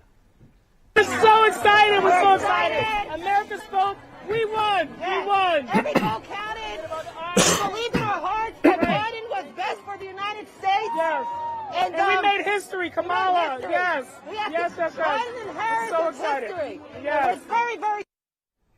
Some of the happy Biden supporters there. Well, Mr. Trump's lawyers are holding a press conference in Philadelphia about the legal action that they're continuing to bring over the counting of votes in Pennsylvania. Mr. Trump's lawyer, the former New York Mayor Rudy Giuliani, accused the Pennsylvania electoral authorities of not checking any of the mail-in votes. There was no inspection of a single mail-in ballot. Those mail-in ballots could have been for anybody. Those mail-in ballots could have been for anybody they wrote in. Those mail-in ballots could have been written the day before by the Democratic Party hacks that were all over the convention center. What I'm saying to you is not a single one was inspected, as the law required. Even when a court order was obtained to allow the Republican inspectors to get 6 feet closer, they moved the people counting the ballots 6 further feet away. Rudy Giuliani on behalf of Donald Trump, but it is worth saying that the way the law works, the way the Constitution works, a concession is not needed. Legal action may be irrelevant. The 20th Amendment says Joe Biden takes office at midday on January the 20th. He will do so from Washington. Our correspondent Laura Trevelyan is in Washington. She is at the Black Lives Matter Plaza, right near the White House. Laura, all yours. Well, James, it's getting more and more crowded here. People are just thronging here from all over Washington. They want to feel the atmosphere. And joining me now is Kyle Johnson and Long Low. And Kyle, you voted for Joe Biden. How are you feeling right now? I feel excited. It's overwhelming here. What difference do you hope Joe Biden can make as president? I think he's going to reconcile the past 4 years, the stress that everybody's felt the past 4 years. He's going to bring people together. He's going to fight for issues that I care about, like climate change. So it's really only up from here. You're from a red state, Kentucky, so you know about American divisions, but does it surprise you just how narrow this victory was for Joe Biden? Maybe so, but I try not to think about that. It's more just forward and beyond. Now, Lo Long, you're from China. As someone from China observing this scene, this jubilation, what's your reaction to Joe Biden winning the presidency? I believe 1.4 billion of Chinese people, they're still asleep at night, but many of them has been chosen to stay up late to witness this very historic moment. For me, I think I don't look at this event as the Chinese, and I don't look at this event as a friend of Americans, but instead I look at this as we are from the one world, and we think like we are one family, and I'm glad to witness the democracy has returned to people, and this new 4 years will be another amazing new 4 years for the whole world. Do you think that Joe Biden will lower the temperature in the relationship with China? I'm not knowledgeable enough to comment on this, But as my profession as an engineer, I think Joe Biden will be able to work out many difficult challenges together with all American people, no matter they're from red state or blue state, but they're all United States. They're from red countries or blue countries, but we are all countries. So I think he will definitely work out many challenging problems together with everybody. And Kyle, what to you is the top priority for a Joe Biden presidency? You mentioned climate change, but how about healing America and bringing it together? I think that's important too, bringing together both sides to try to achieve something rather than have it be only one way or the highway. I think he's going to be a unifier. We're standing here in Black Lives Matter Plaza. How much do you think the activism that came after the death of George Floyd has helped propel Joe Biden to the White House? I think I heard a statistic that there were more people that registered to vote after that event than any other day previous. So I think that it did have a big effect, especially in some of the swing states that we've seen, like Georgia.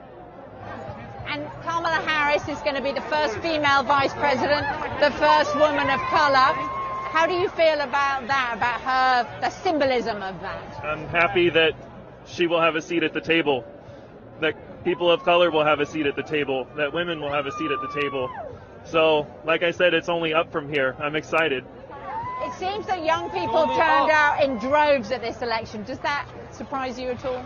No, everybody that I know is politically engaged and votes. So, in my little circle, it seemed kind of normal. Wonderful. And Lo, just tell me, when China wakes up, do you think there's going to be tremendous interest in what's happened here? I think when China wakes up, they will think this event is historic, but I think the more comments should be left for Americans, because the President of the United States should work for primarily the interests of the United States people, and I'm afraid I won't be able to comment too much further on that. Very diplomatic answer there. Lo Long and Carl Johnson, thank you both so much for joining us here. Thank you very much. Thank you. So, really, such a jubilant atmosphere here at Black Lives Matter Plaza, a sense of relief, but also of ecstasy, and it seems like the party is only just beginning here, Catty and James. So much. Thank you so much. There'll be a new tenant in that building in about 2 months and a bit. Well, as we were breaking the news that Joe Biden would become the 46th president, Donald Trump was playing golf. This is the Trump National Golf Club in Sterling, Virginia. As the president played golf, they're surrounded by security. That is obviously the place in history where he learned that he would no longer be president. Looking back at history, there have been some funny places where people have either learned that news or become president. Calvin Coolidge in 1923, sleeping at his father's home without any electricity, knock on the door in the middle of the night. The previous president died. He had to be sworn in under kerosene. And Catty, one other piece of trivia from me. 5 presidents, to my count, have not turned up for the inauguration of their immediate successors. The most recent, Nixon, who flew away in a helicopter before Ford was sworn in. Nixon, of course, was friends with Donald Trump. Well, I have heard from European diplomats that there may not be a Biden inauguration in the traditional sense of the word. And that wouldn't surprise me entirely because, of course, there is a pandemic going on and the Biden campaign has always been super assiduous about not breaching restrictions. So we may get a very small form of it, which in a way, I guess, James, might be quite useful, right? It would give Donald Trump an opportunity not to attend. I mean, it would kind of be a diplomatic way of avoiding what could be a rather awkward situation. Remember I can't imagine there is anywhere he'd less like to be. And remember the second inauguration of Ronald Reagan in January 1985, where because of the snow and the bad weather, neither of us were there, I don't think, Ronald Reagan was sworn in a very small ceremony. In 1945 as well, FDR sworn in on the South Lawn of the White House as well. So there is precedent for small swearing-in ceremonies. Yeah, and I think, I mean, would it be seen as a big rebuff if Donald Trump, I'm just not sure anyone really expects Donald Trump to be there, do they? No, I mean, John Adams didn't, John Quincy Adams didn't. There is history for that, but those two left in a very bad mood in the early 19th century. Yeah, I mean, we should just take a minute seeing those pictures of Donald Trump playing golf to, you know, he has been the most extraordinary president in the United States in the modern era. Is that fair to say, do you think, James? And he really has been a very unusual president. And part of the reason I think there have only been 10 American presidents in the 45 that there have been who have not managed to win their re-election bids. And I think part of the reason that he has not won is because of the type of president that he has been. I think that's undeniable. I think by contrast with other presidents we've seen, President Ford in the 70s, President Bush 41 in the late 80s, Donald Trump did something I think potentially only Reagan and maybe a few others did. He made every single conversation about him. And that's something some of the other transitional presidents never did. Yeah, and actually it's been noticeable. People have already noticed it and remarked on it. The Joe Biden speeches ever since the election have been about the coronavirus and the economy and the American people. They have not been about Joe Biden. In fact, they haven't even been about Donald Trump either. No, but you're right. This is a president who he made his presidency about him. He made his campaign in 2016 about him. He made this campaign about him. And a lot of Americans really love that. They love who he is. And he was right in 2016 when he said, you know, this kind of apocryphal thing about I can go on Fifth Avenue and shoot somebody and it wouldn't lose me a single vote. And I think his supporters have only become more fervent, those who love him, over the last 4 years. But there are equally millions of Americans who have really hated this president. I mean, hating is not too strong a word. They have hated Donald Trump. They've told me it numerous times.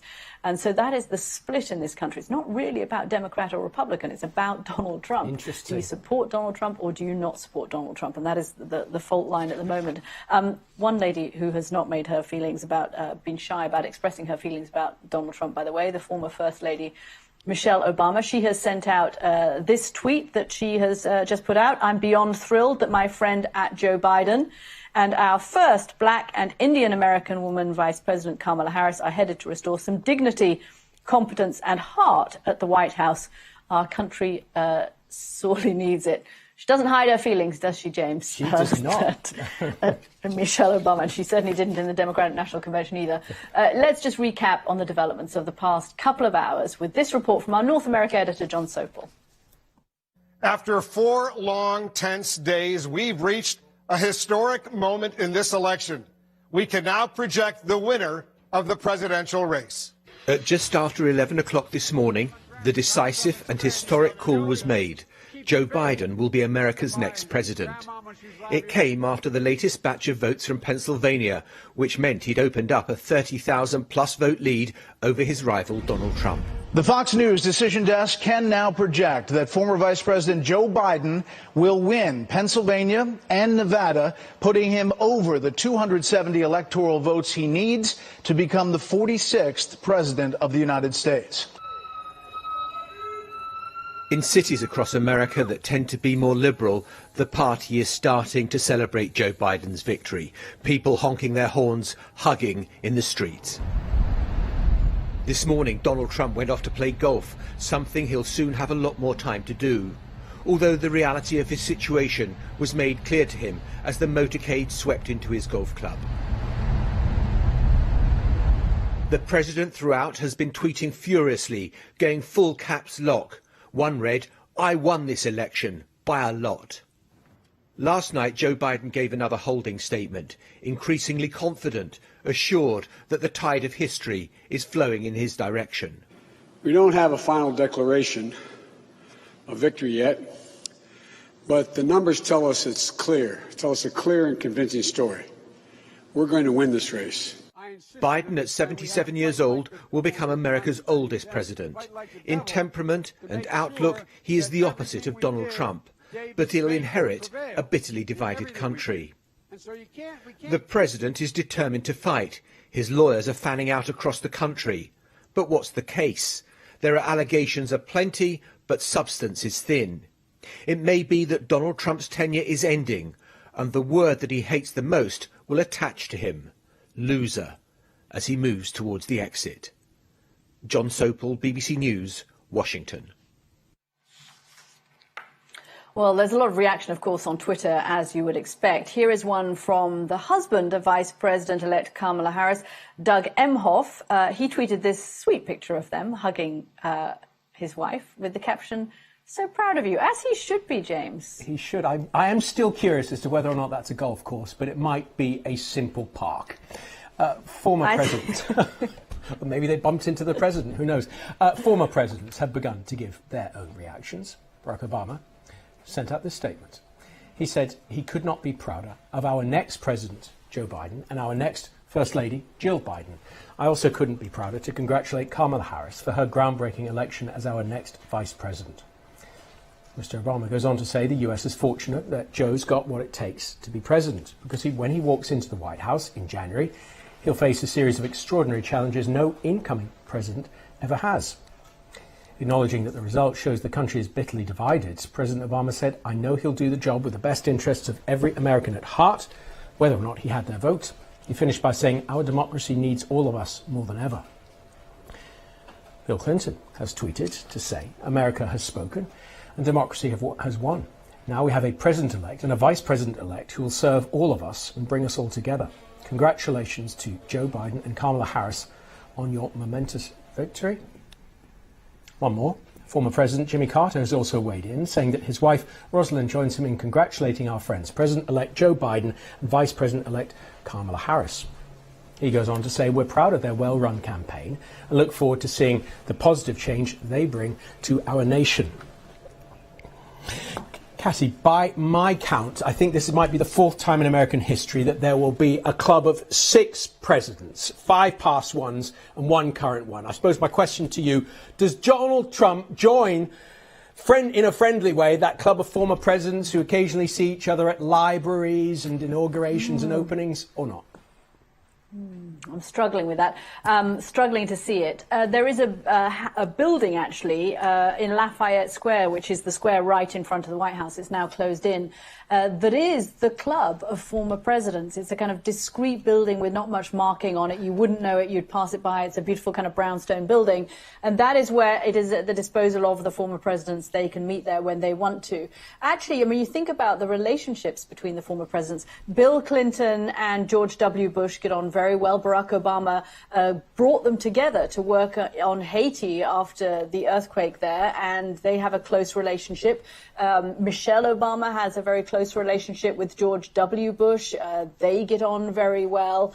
I don't see Donald Trump, and we know there is no love lost between George W. Bush and Donald Trump. In fact, the Bush family have made it pretty clear that the former president didn't vote for Donald Trump back in 2016 and may well not have voted for him again this time around. So Donald Trump is going to be kind of an outcast from that particular group. There may be occasions, you know, post-COVID where they are all expected to turn up together, but he hasn't been at key moments turning up with other former vice presidents. The funeral of John McCain, for example, he wasn't there. So I don't know. What do you think? I mean, it's going to be fascinating to watch what happens to Donald Trump over the next year or so. And Cathy, I only have one question before I go. The author F. Scott Fitzgerald said there were no second acts in American lives.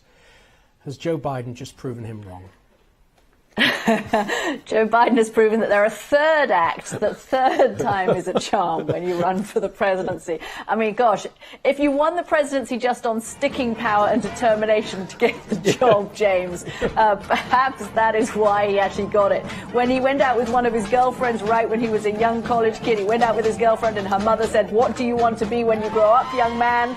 What did he say? President of the United States. I want to be President of the United States. And here he is.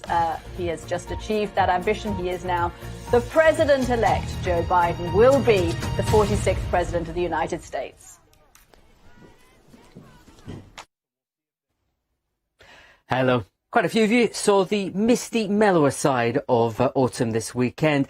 Some dense fog patches have lingered around. Not so much of an issue through the week ahead. As we go through into Sunday, area of low pressure developing towards the west. It'll always dominate across western areas this week, and with winds flowing anti-clockwise around areas of low pressure, that means southerly winds will dominate across the UK, and with it, milder air. So as we go through into next week, it will feel milder than the week just finished, but there will be rain at times, largely across western areas closer to those areas of low pressure. That is the case for Remembrance Sunday.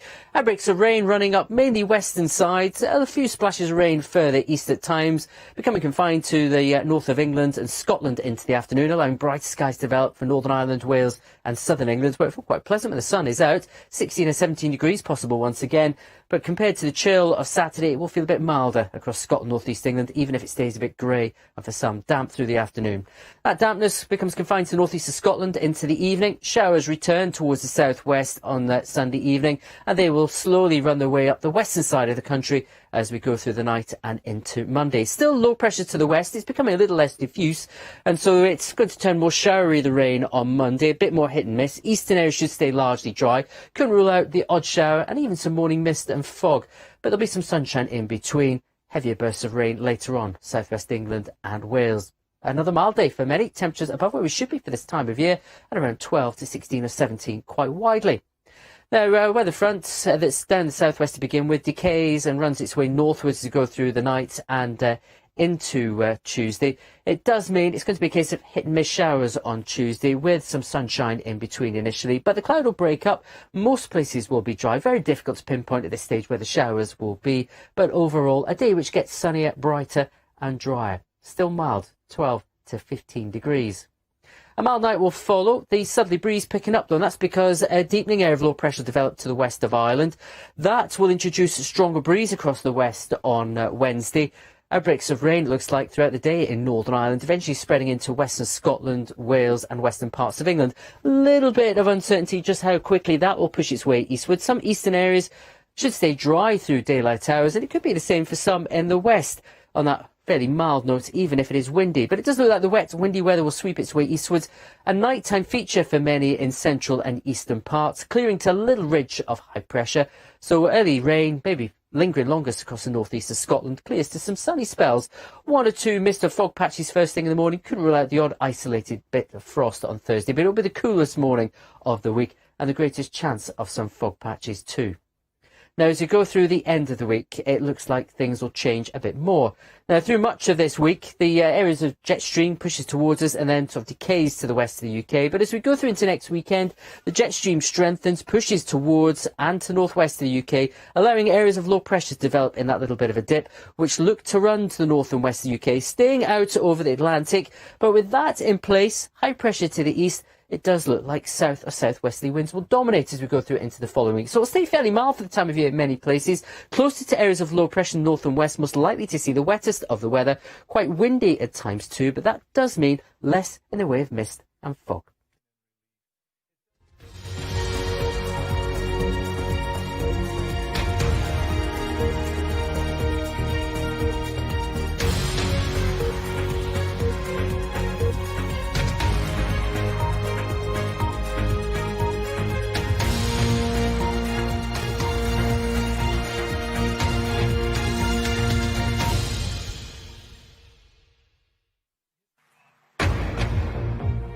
Hello, I'm Kathy Kay in Washington. You're watching special coverage here from Washington. Joe Biden has done it. 4 days after the US election, the BBC projects he has won the presidency. The president-elect will address the country tonight. He says he's honored and humbled. His vice president-elect Kamala Harris had this message of congratulations. We did it. We did it, Joe. You're going to be the next president of the United States. Mr. Biden's supporters take to the streets to celebrate. These are live pictures from New York City. He is due to address the nation, however, from Wilmington, Delaware, in a few hours' time. And President Trump, well, he's on the golf course. It seems unlikely that he will concede. He has claimed, again without evidence, that he won this election.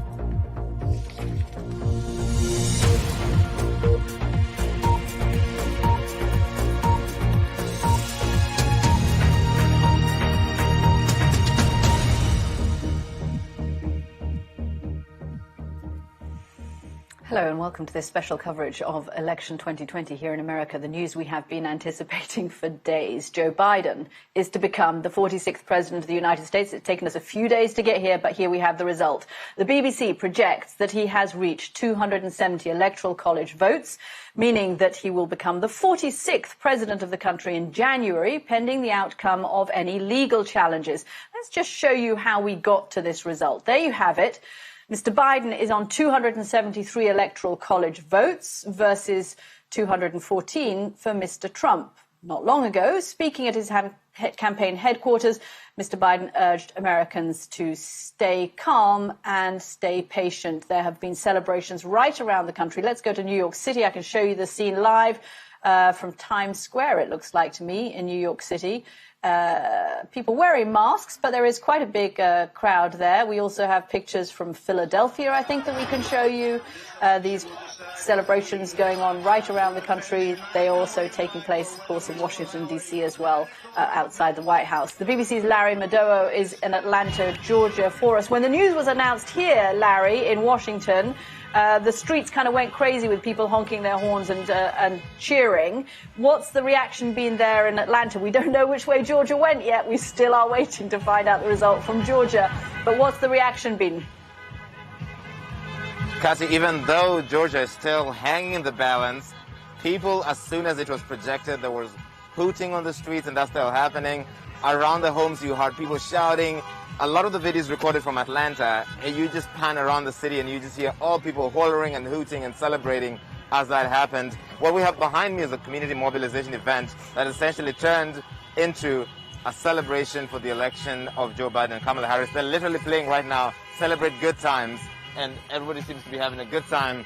The posters you see here say, "Thank you, Stacey Abrams," and "Thank you, John Lewis." So two people who they feel have been critical to getting out the vote, especially here in Georgia.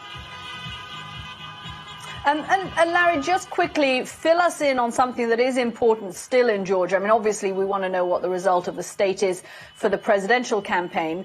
But Joe Biden will take over the presidency, it looks at the moment, with a Republican-controlled Senate. That will severely limit the amount that he can do to fulfill his agenda, particularly domestically. What is the situation there in Georgia on those two Senate races that we are still waiting for the results on, that could potentially tip it? Unlikely, but that is the Democrats' last best hope to try and get control of the Senate? If the Democrats, Cathy, are going to take control of the Senate, it all depends on this one state of Georgia, because both Senate seats here are held by Republicans, and both were up for election in this election, and both of them are now going to go into a runoff on 5th January. And if the Democrats take both of them, they will have exactly 50 Senate seats, which, with the election of Joe Biden now, it means that Kamala Harris, as vice president, can cast a vote to break a tie. So Democrats will spend all money and attention here to make sure that they can take over John Perdue's seat and Kelly Loeffler's seat, and hopefully get in there Raphael Warnock and get in Jon Ossoff to take over. And some of the posters behind us have those two names there, hoping that this is the final chance for Democrats to take over the Senate. And Larry, I don't want you to think that we have forgotten your presidential contest either. That is still going on. The counts are still going on. Where does that stand? He doesn't need those electoral college votes, but I'm sure he'd love to have them. Absolutely, because it is still almost within reach. It is within striking distance. A few thousand votes of a difference between Joe Biden leading and President Trump.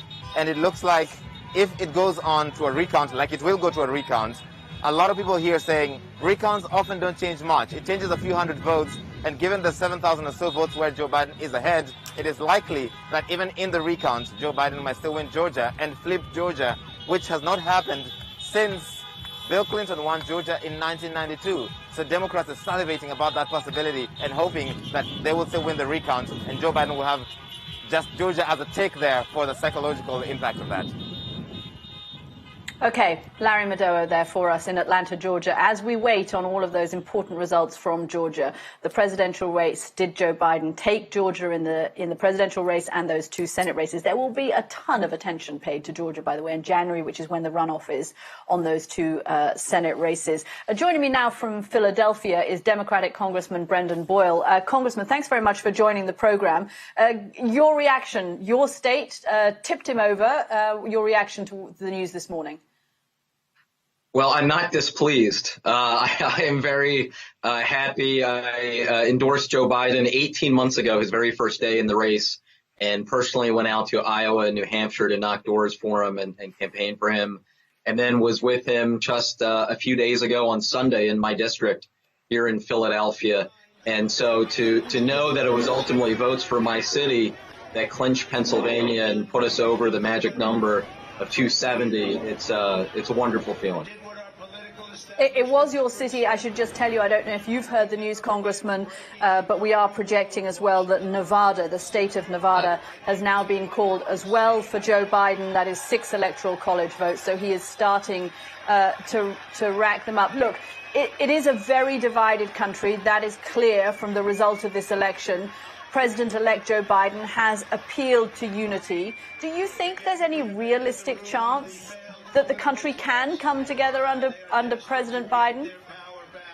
Yeah, so a couple points on that. I mean, first, it looks like that Joe Biden will have won by more than 5 million votes, about 4 percentage points, which is exactly the margin Barack Obama won in 2012 when he defeated Mitt Romney.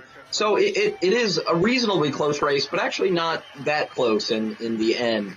But your point is well taken, though, and certainly when you look at the congressional results where Democrats maintain the House narrowly, but it looks like we've come up, for the moment, a bit short in the Senate. This is basically still a pretty divided country. That maybe suits Joe Biden's best skill, someone whose first instinct is to reach across the aisle, to attempt to unite people. You remember he was somewhat criticized by progressives, or at least some progressives during the primary, who thought he was a little too bipartisan. But ultimately, people thought that was more of an asset than a liability.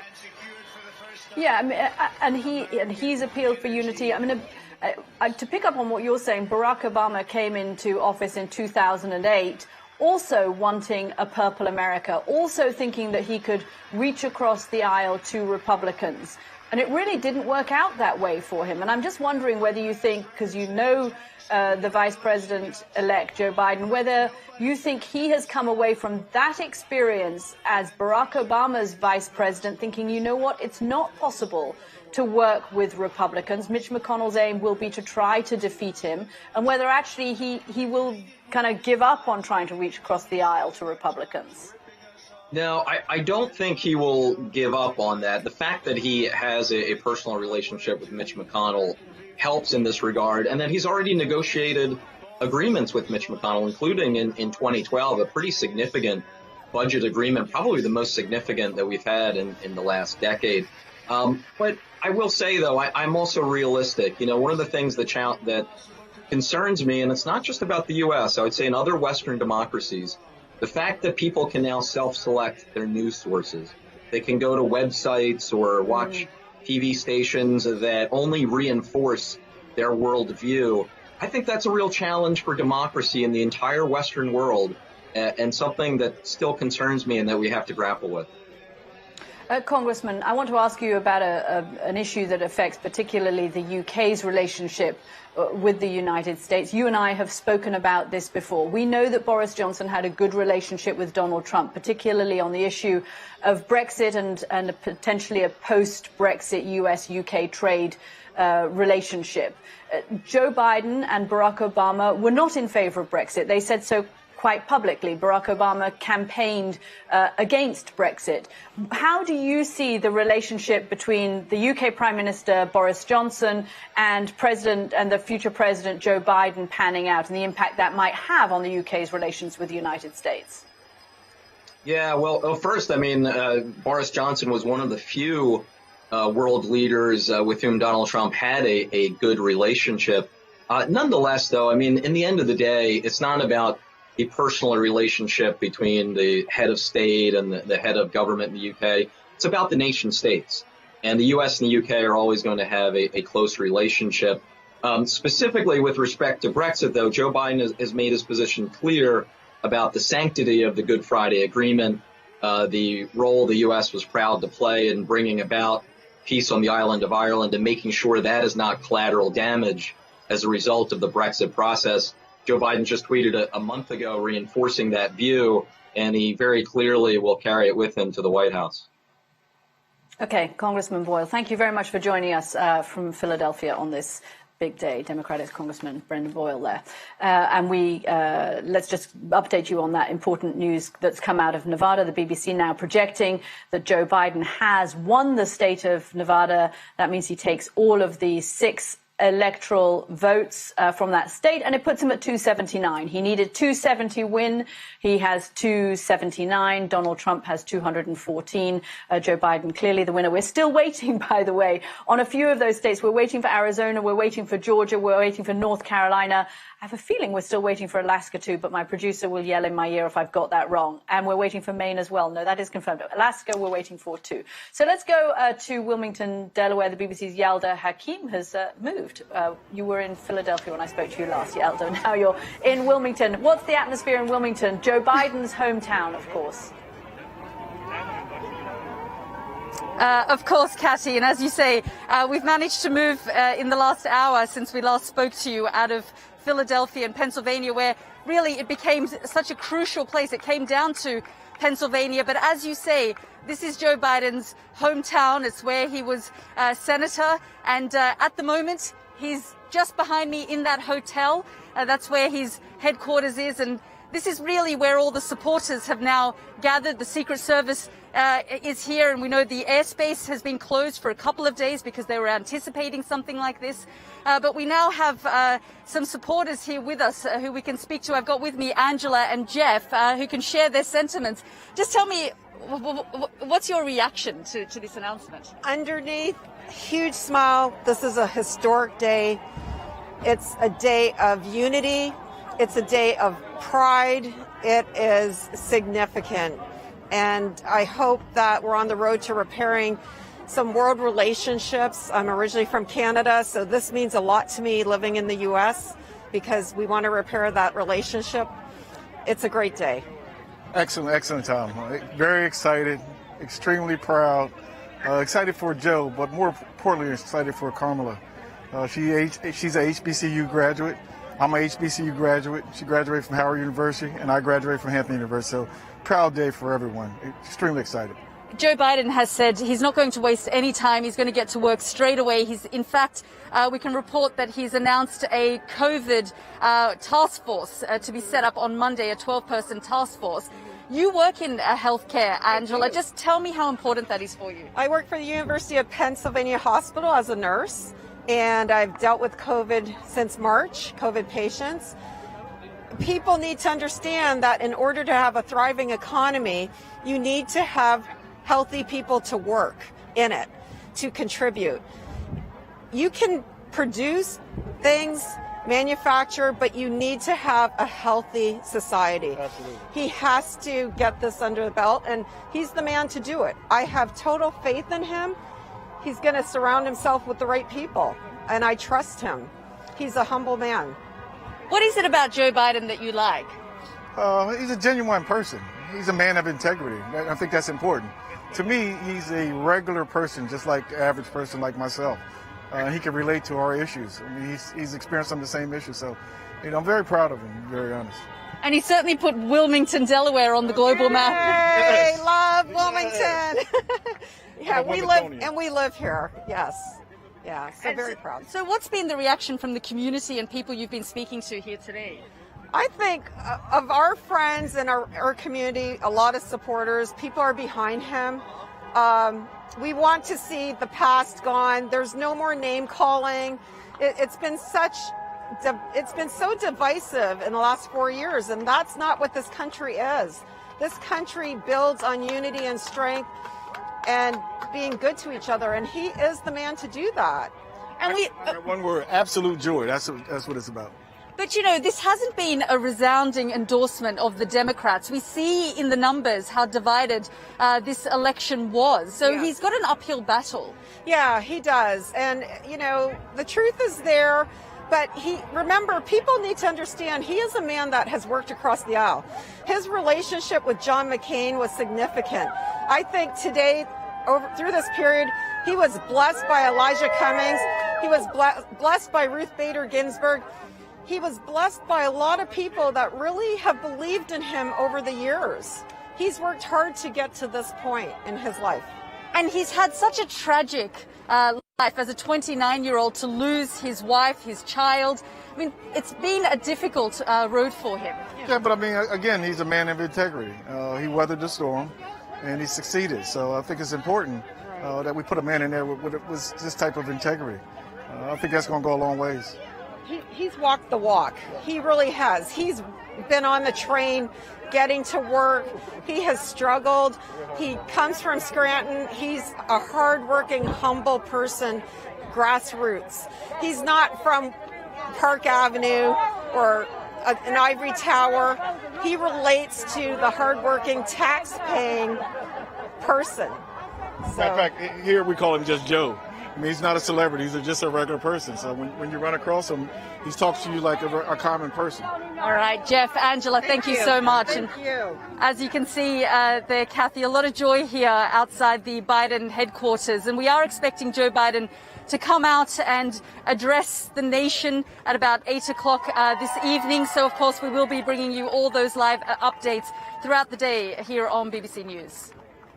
Okay, Yalda, thank you very much. And of course, he will come out with the Vice President-elect Kamala Harris, and Narendra Modi has sent a tweet out saying, "Heartiest congratulations at Kamala Harris. Your success is path-breaking and a matter of immense pride, not just for your chitis, but also for all Indian Americans. I'm confident that the vibrant India-US ties will get even stronger with your support and leadership." Of course, her mother came from India and her father came from Jamaica. So that from Narendra Modi. The Biden campaign has sent out this statement. On behalf of President-elect Joe Biden, I am honored and humbled by the trust the American people have placed in me and in Vice President-elect Harris. In the face of unprecedented obstacles, a record number of Americans voted, proving once again that democracy beats deep in the heart of America. With the campaign over, it's time to put the anger and the harsh rhetoric behind us and come together as a nation. It's time for America to unite and to heal. We are the United States of America, and there's nothing we can't do if we do it together. He does, of course, will take over the presidency in January with huge challenges. The coronavirus, the economy, there is a lot on his plate. He came into office in 2008 with Barack Obama with huge challenges on his plate too, so he has been here before. Donald Trump's campaign has released a statement from the president accusing his opponent of rushing to falsely pose as the winner. Mr. Trump claimed the election was far from over and that Mr. Biden was not the winner. It goes on to say that from Monday, his campaign would start prosecuting our case in court to ensure election laws are fully upheld. Let me bring you again that important update from Nevada.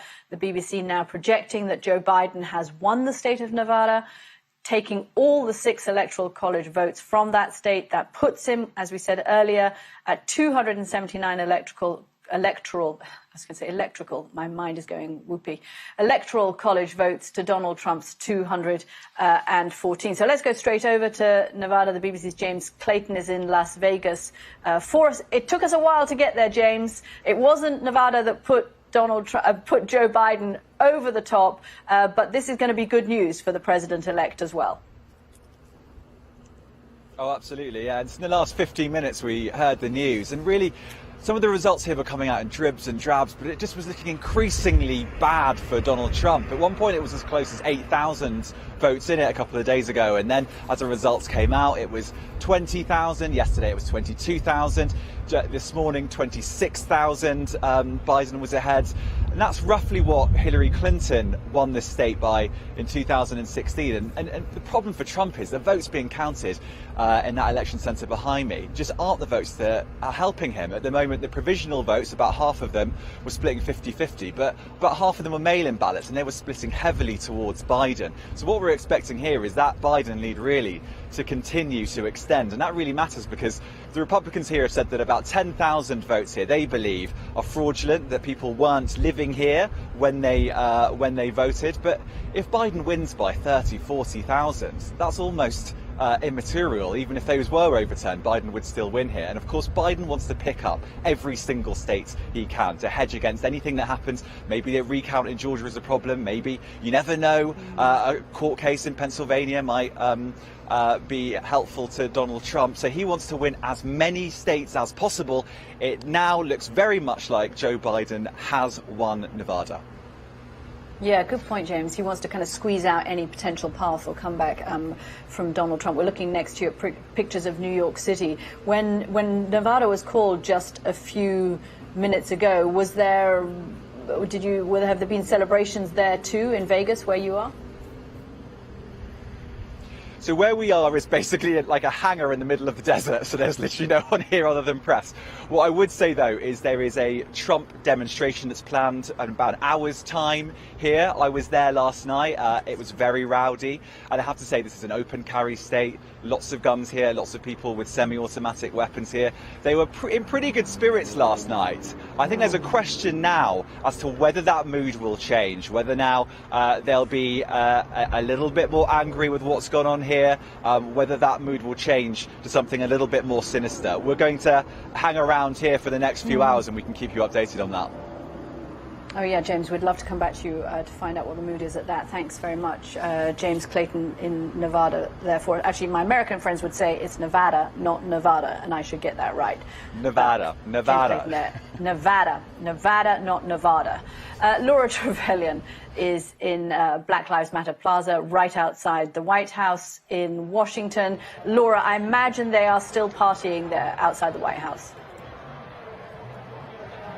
Oh my gosh, Catty, the party is getting more wild and more people are joining it by the second. And one of the people who's here to celebrate Joe Biden's victory is Richard Rogers. Richard, you voted in Florida, so you didn't get the state, but your man won. What's your reaction? More than anything, it's just relief. I know a lot of people are excited and full of jubilee, but for me it's relief that people's voices will finally start to get heard, that we might be able to make some substantive policy changes, and that we might be able to sort of unite a bit more as a nation and fight the polarization. I know that you feel very strongly about social justice, about racial justice. It's one of the reasons that you moved here to Washington, D.C. So what change do you hope will be wrought by a Biden presidency?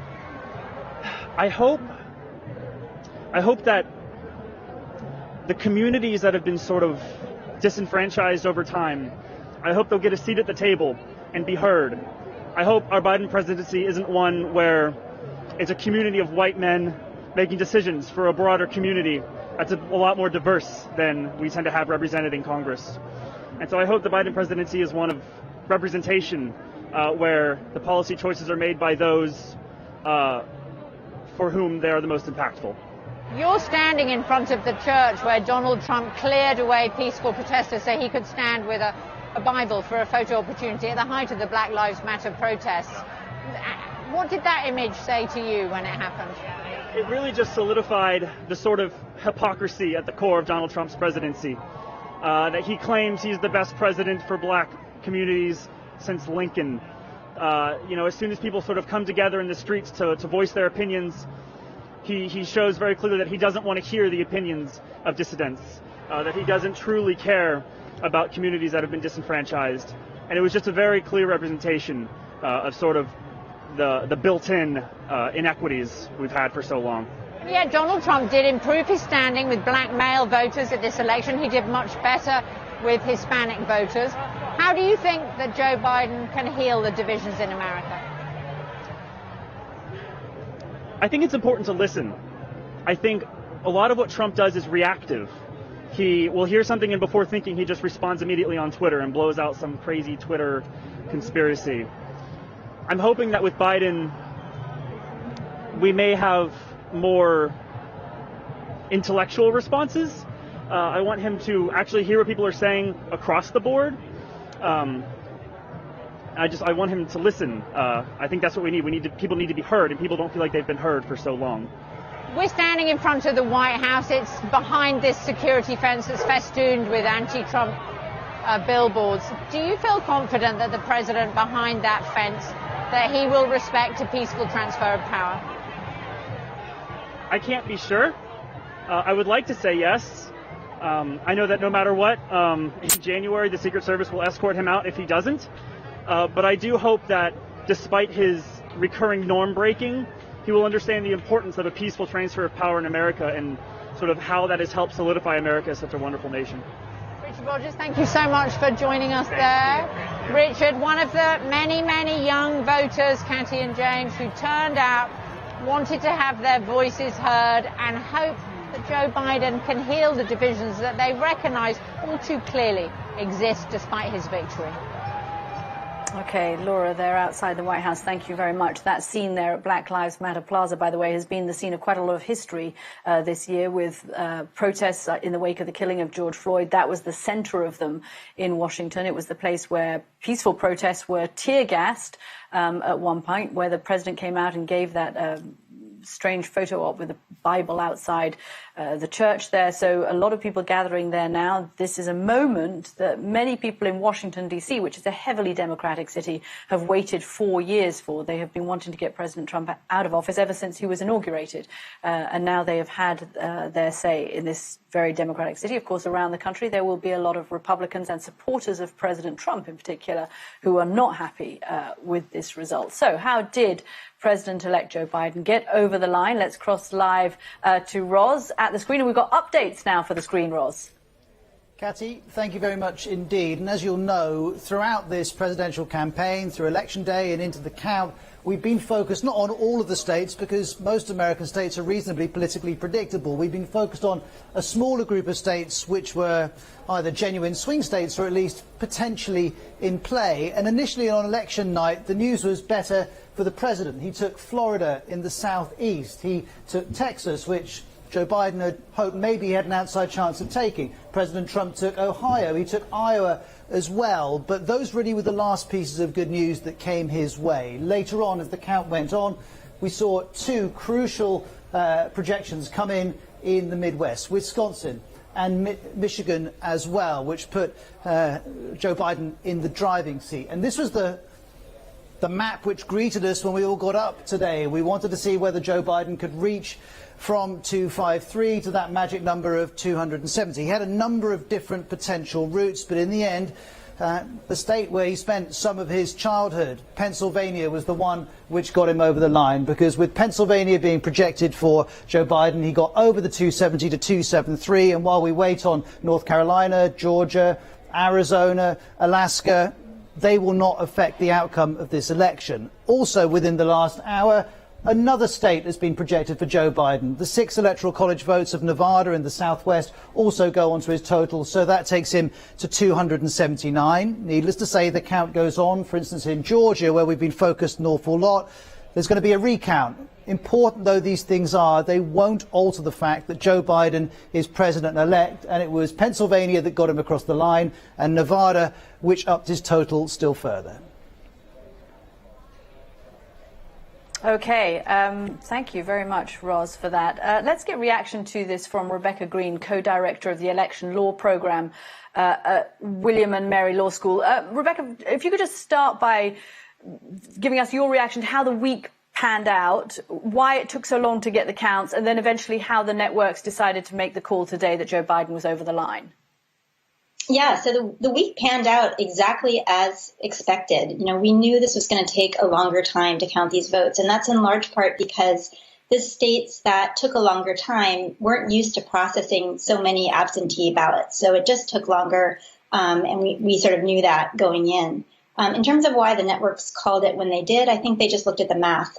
And when they got to a point where they had reasonable certainty, the chips sort of fell. So I think, again, all a very predictable kind of unfolding of events given the vote totals. Can you just talk about what the Trump campaign is saying and the president himself is saying about the legitimacy of this call? Because here is the Trump campaign, and it's about these legal cases, saying our campaign will start prosecuting our case in court to ensure election laws are fully upheld and the rightful winner is seated. The American people are entitled to an honest election. I mean, he is basically saying we have ongoing legal suits and therefore it's too early to make the call. Is there some fairness in that? Well, it's certainly the case that in the American system, candidates are free to challenge the outcome. So state law will guide what kinds of litigation can be brought. And, this is certainly a close election, so it's not totally out of the realm of possibility that it could be litigated. But I think the important thing to remember here is that you don't get very far in court unless you have evidence, and that we haven't seen so far. Could we? I mean, is it possible that any of these state results could be overturned, for example, by these legal challenges? I think it's highly unlikely at this point, given that, again, we haven't seen any evidence, and given that, in this type of litigation, the totals typically don't change by very much, for example, in a recount situation. So unless there's, mysterious evidence that, a court examines and agrees with, that it shows some kind of widespread problem, I just don't see that happening. It just doesn't, we haven't seen it. There's no there, essentially. Yeah, and just to be clear, we had a guest on the program, a Republican strategist who's a supporter of President Trump's, who was saying that he did think that, that there was fraud, that this was an illegitimate election result. And when people say they don't think that there is fraud in these mail-in ballots, is that just because of fraud, either in this election or previously? That would be sort of the scale that would tip the result in this election. The pandemic clearly changed the way Americans voted, and I don't know if it was because of the pandemic and the fact that so many people voted by mail, or whether it was because of the nature of the Trump presidency, but we saw an enormous turnout this year. And I imagine that there are a lot of people like yourself who would welcome the fact that so many Americans took part in the democratic process. Do you think, it's a two-part question really, do you think that mail-in voting, absentee voting is here to stay on this kind of scale? And do you think the states like Philadelphia, where the votes were only counted afterwards, and that caused a certain amount of confusion, will going forwards change their mechanism of counting so that we get more like a Florida or an Ohio situation where the votes are counted early and the result can be announced that night? Well, I would hope that the Philadelphia legislature would take a look at sort of what they inflicted on their own state by not processing absentee ballots earlier than they did, by waiting till Election Day to start. But, I think one thing that's clear after this election is that it's very useful for voters to have lots of choices about how they cast their ballots. And so states where voters had choices like early voting or absentee voting made it a lot harder to manage voting in a pandemic. So I hope that one of the reforms that we see is that, not only do states reform their laws to ensure that the elections are secure, but also that voters have greater choice in terms of how they cast their ballots. Rebecca Green, thank you very much. Super interesting, useful context there, and particularly in the light of what the Trump campaign is saying. Thank you very much. Jill Biden, the wife of Dr. Jill Biden, the wife of Joe Biden, has sent out this tweet saying that Joe Biden will be a president for all of our families. The sign there, as we can read it, says, Dr. and President Biden live here. She has put her hand over the vice. This is something we cannot overstate this, that Joe Biden has wanted for a very long time, decades and decades and decades. This is his third attempt. Nice bookshelf, by the way. Good depth. Room rater will be very happy with that one. I'm sure it will get a 10 out of 10. Well, let's hear from a couple of Biden supporters who gave us their reaction to his win. We're so excited. We're so excited. America spoke. We won. Yes. We won. Every vote counted. We believed in our hearts that Biden was best for the United States. Yes. And we made history, Kamala. Yes. Yes, that's right. Biden and Harris so excited. History. Yes. It's very, very. Biden supporters there they have poured onto the streets in Philadelphia, celebrating his victory with slogans, music and dance. Let's take a quick look at that too.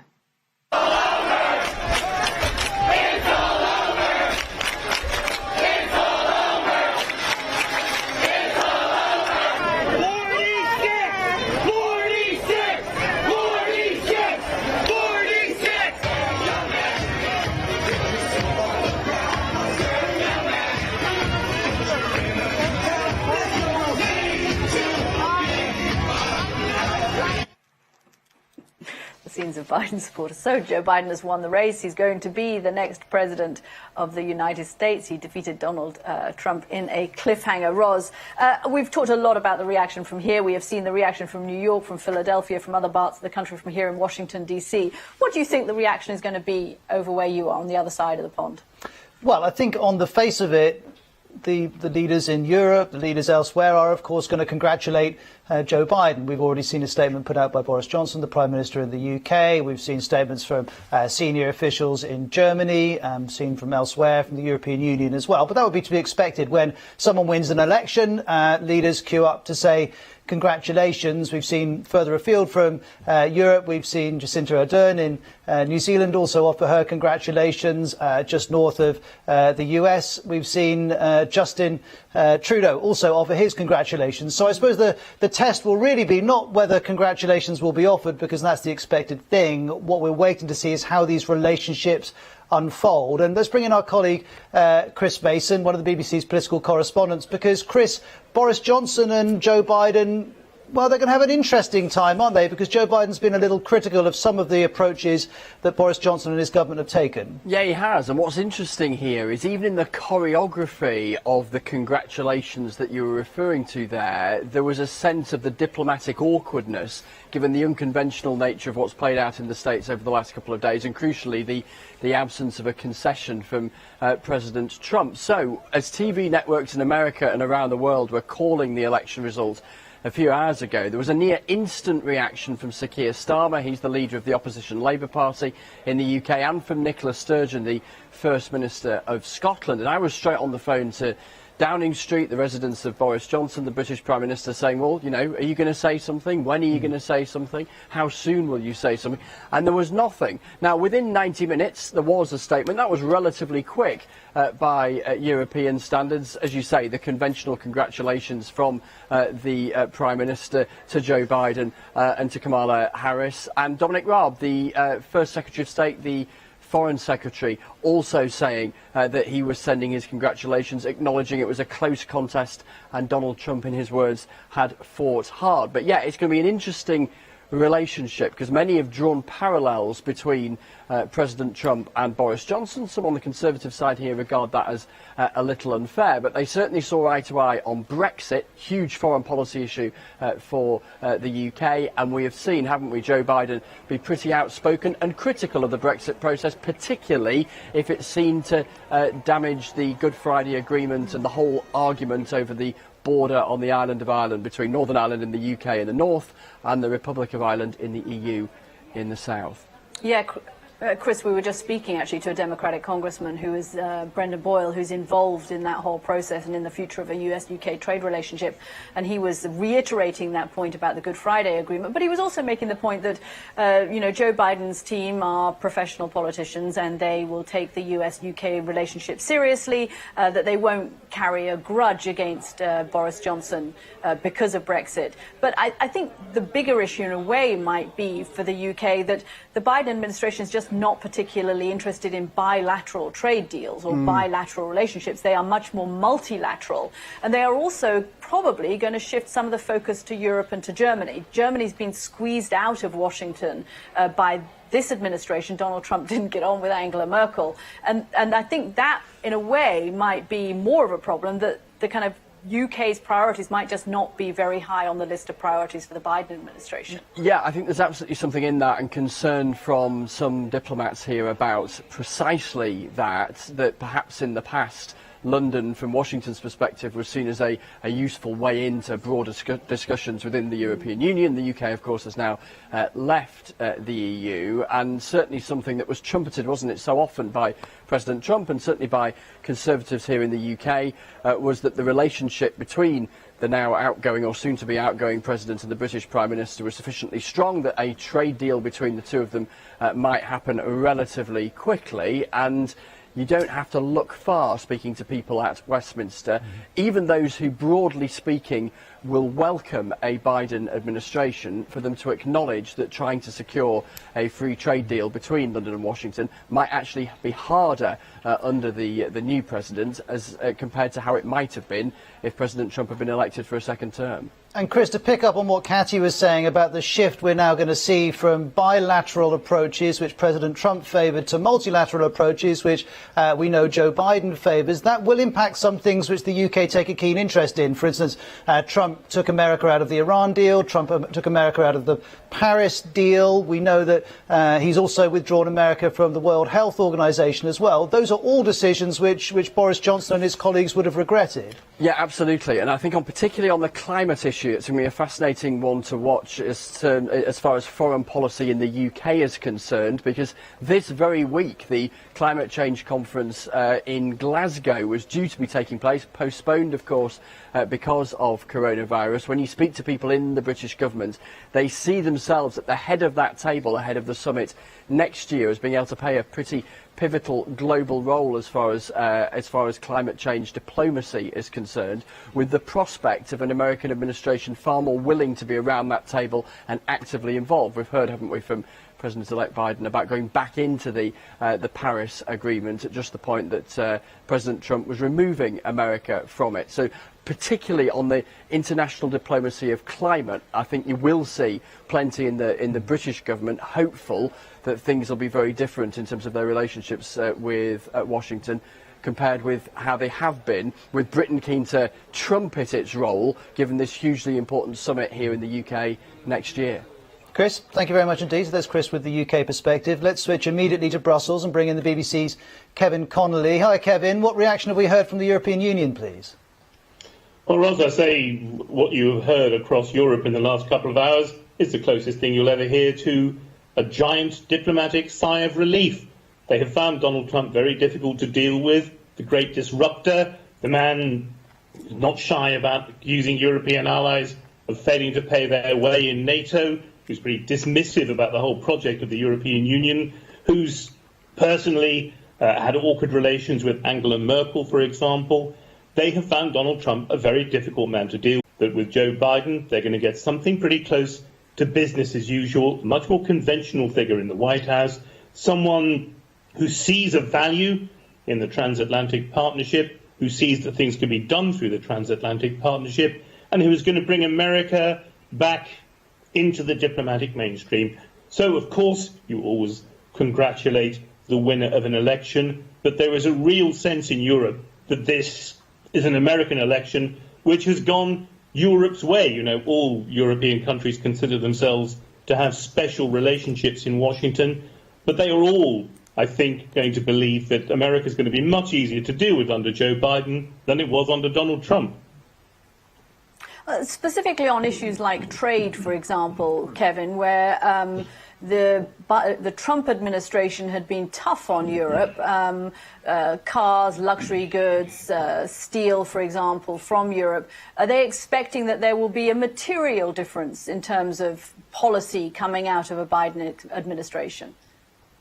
That's a very interesting question, I think, because the basic fact of the matter is that all trade deals involving the United States, whoever is in the White House, are going to involve dealing in American agricultural produce.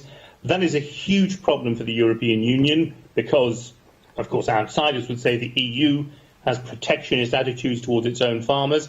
It would say it sets extremely high food standards, which America does not meet. So agriculture is always going to be an enormous problem. So there is no easy win on a trade deal. That applies, I think, equally to the United Kingdom as it does to the European Union. But there's no easy win there. I mean, atmospherically, things will be better. There might be fewer problems on things like steel and cars. Trade may not be a weapon for Joe Biden, perhaps in the way that it has been for Donald Trump. But that doesn't mean that at the dawn of a new era, the coming of a more amenable figure in the White House is going to mean immediate gains in terms of trade agreements and trade policy.